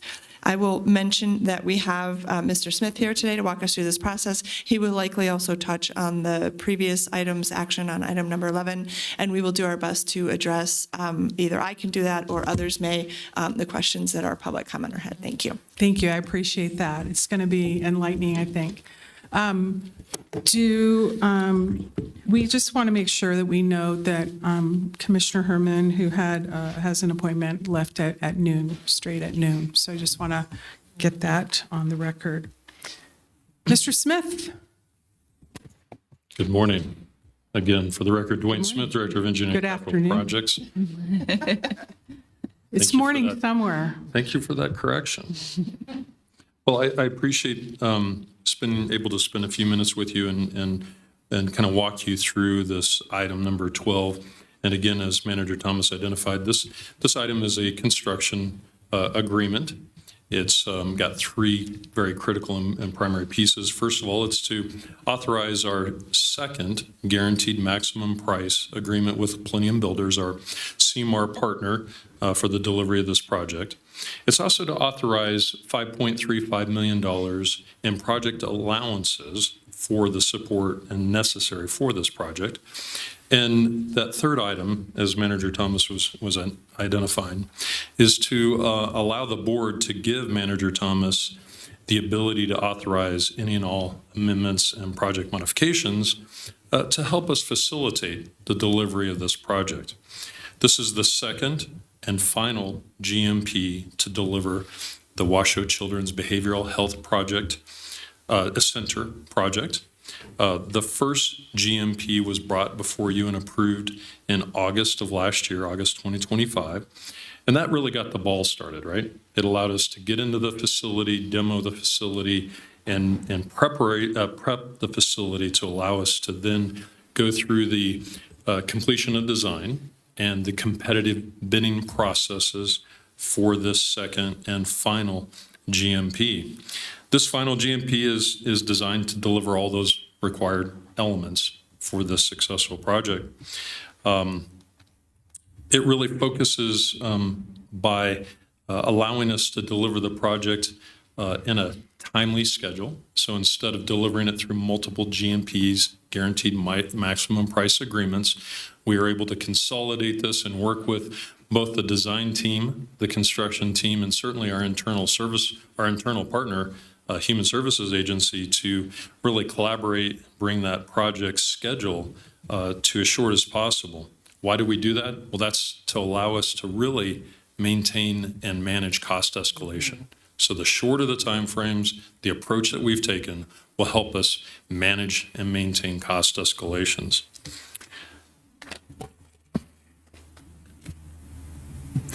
But these are projects that are complex, a lot of moving pieces.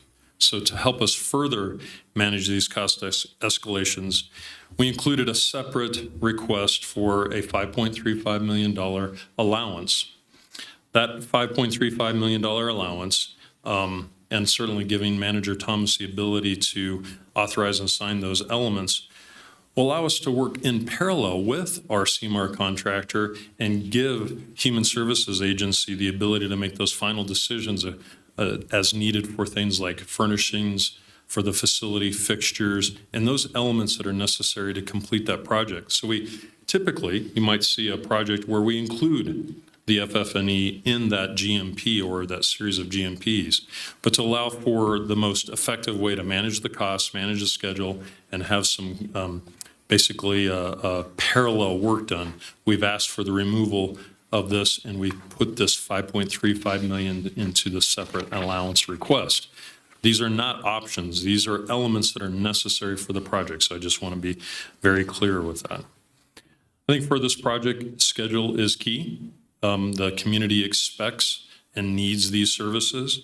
And so with your consideration today, we're going to move with an administrative notice to proceed by this Friday. So typically bonds and insurance and those types of things take time. But we've been working again with Plenium Builders, our CMAR contractor, our competitively selected CMAR contractor, I should say, who's really committed to helping advance the schedule as well. You're probably wondering when the scheduled completion of the construction work is, and that is July 2nd of 2027. So that's a very advanced schedule to let us get through this complete renovation, reconstruction, all elements that will be included in this final product to bring this facility up to both the needs of the project and also Washoe County's facility expectations. So I just wanted to quickly give you some information about the project, identify some of those key elements within this request that are a little bit different than what we might bring to you typically, and certainly want to thank county management and also our partners and our clients, HSA, to allow us to get to this place. So if you have any questions, we certainly have a team here to answer those questions. Thank you. Any questions for Mr. Smith? Do we have any public comment? There is none. Thank you. Thank you, Mr. Smith. Thank you. So hearing that we have no public comment, I'll call for a motion at this time. Madam Chair, I move to approve as presented. Do I have a second? Yes, and I'll second, and with a tiny baby discussion, Madam Chair. I just want to commend. Did I call for discussion? I want to commend you, Madam Chair, because you've been really working so hard on the fundraising campaign for this. And I know it's been a huge initiative that the staff have undertaken and you have been leading. And I have every confidence in your ability to get us to where we need to get with this. And so I just appreciate you getting us to this next phase. I've been telling everyone it's opening in 2027, and it sounds like it's going to, so that's awesome. So thank you so much. This is a really exciting day for Washoe County, mental health, our children, our community. This is real leadership. We're stepping up in a place where most counties are not, because they can't. And really, I think it shows that we really are trying to care for everyone on all levels. And so it's an exciting day for Washoe. Well, thank you. I'd like to accept that, but I would be remiss to actually accept it, because it really is Ms. Ratty, Manager Thomas, the entire team, and everybody in the community who recognizes that this is an important hole that has been vacated and needs to be filled. So it's all of us, but thank you. So we have a motion, we have a second. Any further discussion? Hearing none, it's on your screen.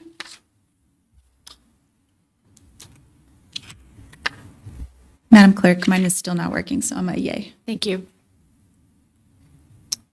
Motion carries unanimously.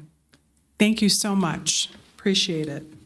We'll move now to item 14, Manager Thomas. Thank you. This item is a recommendation to nominate at least 2 candidates from the list of applicants, which include a whole host of individuals that are listed on your agenda under item 14. We have Alexandra Wilson here to walk us through the selection process. Good afternoon. Good afternoon. Members of the commission. I did want to note that this appointment is slightly different in that it is a nomination to the governor's office, who makes the final appointment. So per NRS, you are to make at least 2 candidates for nomination from the list of 5 individuals, and we'll pass around a ballot to pick your top 2 individuals. Thank you. Thank you. This feels a little deja vu. We have 4 again. No deja vu.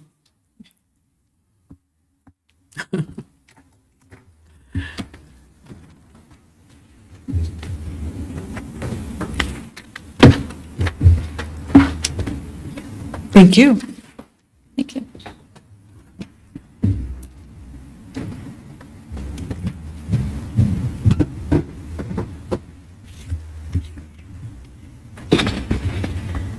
Commissioner Hill's nomination is for Danny Clark and Robert Lissner. Commissioner Clark, Robert Lissner, Jacqueline Russell. Chair Andriola, Keith Hayes and Robert Lissner. Commissioner Garcia, or Vice Chair Garcia, Hayes and Lissner.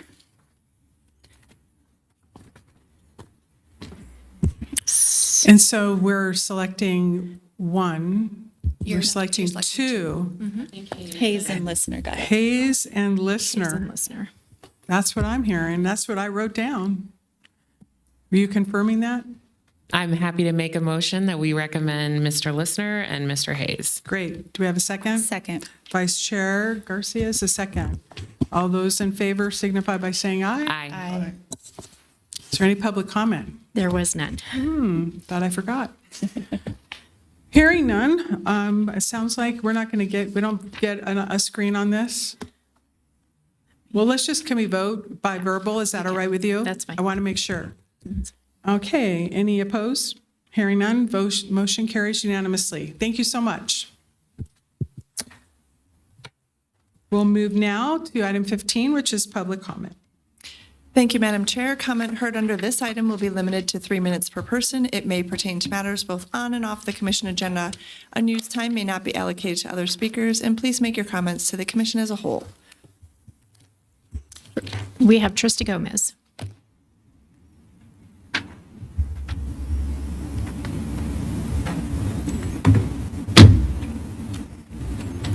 Welcome. Thank you. Trista Gomez for the record. I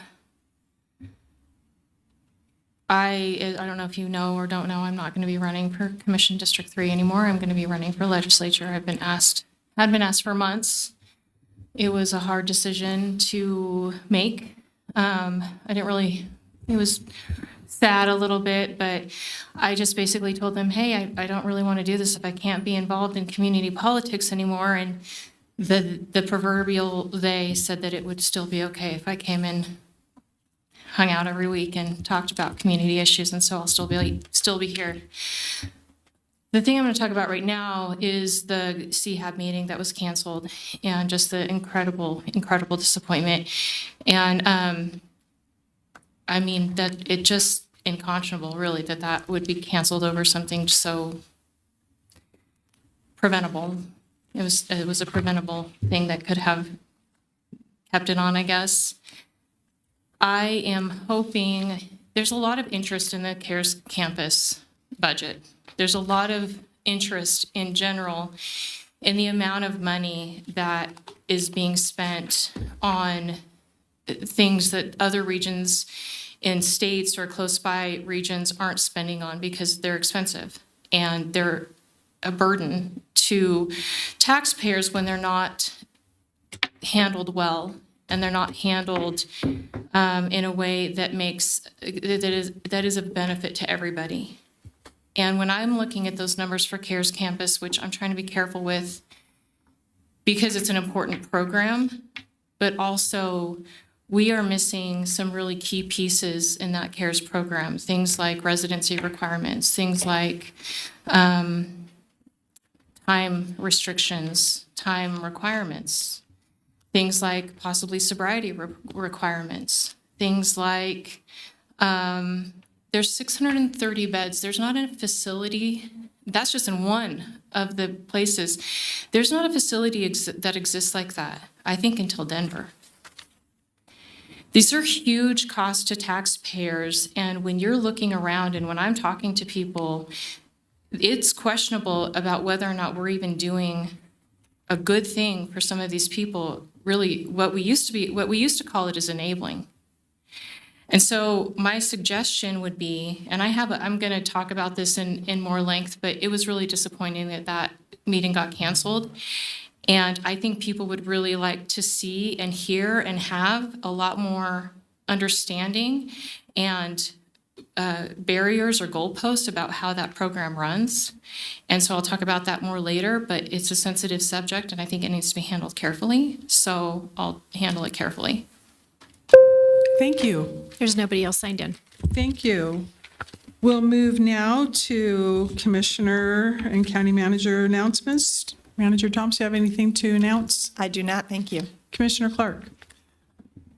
Thank you, Madam Chair. I just want to announce that we are going to have a CHAB meeting, Community Homeless Advisory Board meeting on March 16th, 2026. So we'll have that here then. And then I want to comment about Dwayne Smith came to our my CAB meeting the other night, our CAB meeting for the South Counties, and did an excellent job. And I didn't get a chance to thank him when he was here, but I want to get it on the record that he did a great job at the meeting and answered a lot of questions for the constituents there. And lastly, I want to comment that I appreciate fellow commissioners asking tough questions about the Hexagon contract. I think that this is a situation where we need to be unified and all of us asking the same type of questions about when is it going to be delivered? Are we a guinea pig? How much is it going to cost? And when, if ever, is it going to be implemented to serve our community? So thank you for all the other commissioners. Tough questions today. Thank you. Commissioner Hill. Vice Chair Garcia. Well, I would just also like to thank the Sparks Hope Team and the Washoe County Sheriff's Hope Team who came to the Spanish Springs CAB. It was amazing presentation and really spoke to the outcomes and how we are really saving a lot of taxpayer dollars in the program and how it works. So we're looking forward to having continued conversations with all jurisdictions to see if we can certainly come together. But I really appreciate it. I want to thank everybody for a great meeting. It was really a wonderful thing that I know I'm going to take away, and to know that Grace Church is going to be doing the invocation at the next meeting is something I'm going to hold on to. So I hope everybody has a wonderful day. Appreciate it. We're going to go ahead and close the meeting at 12:17. Thank you.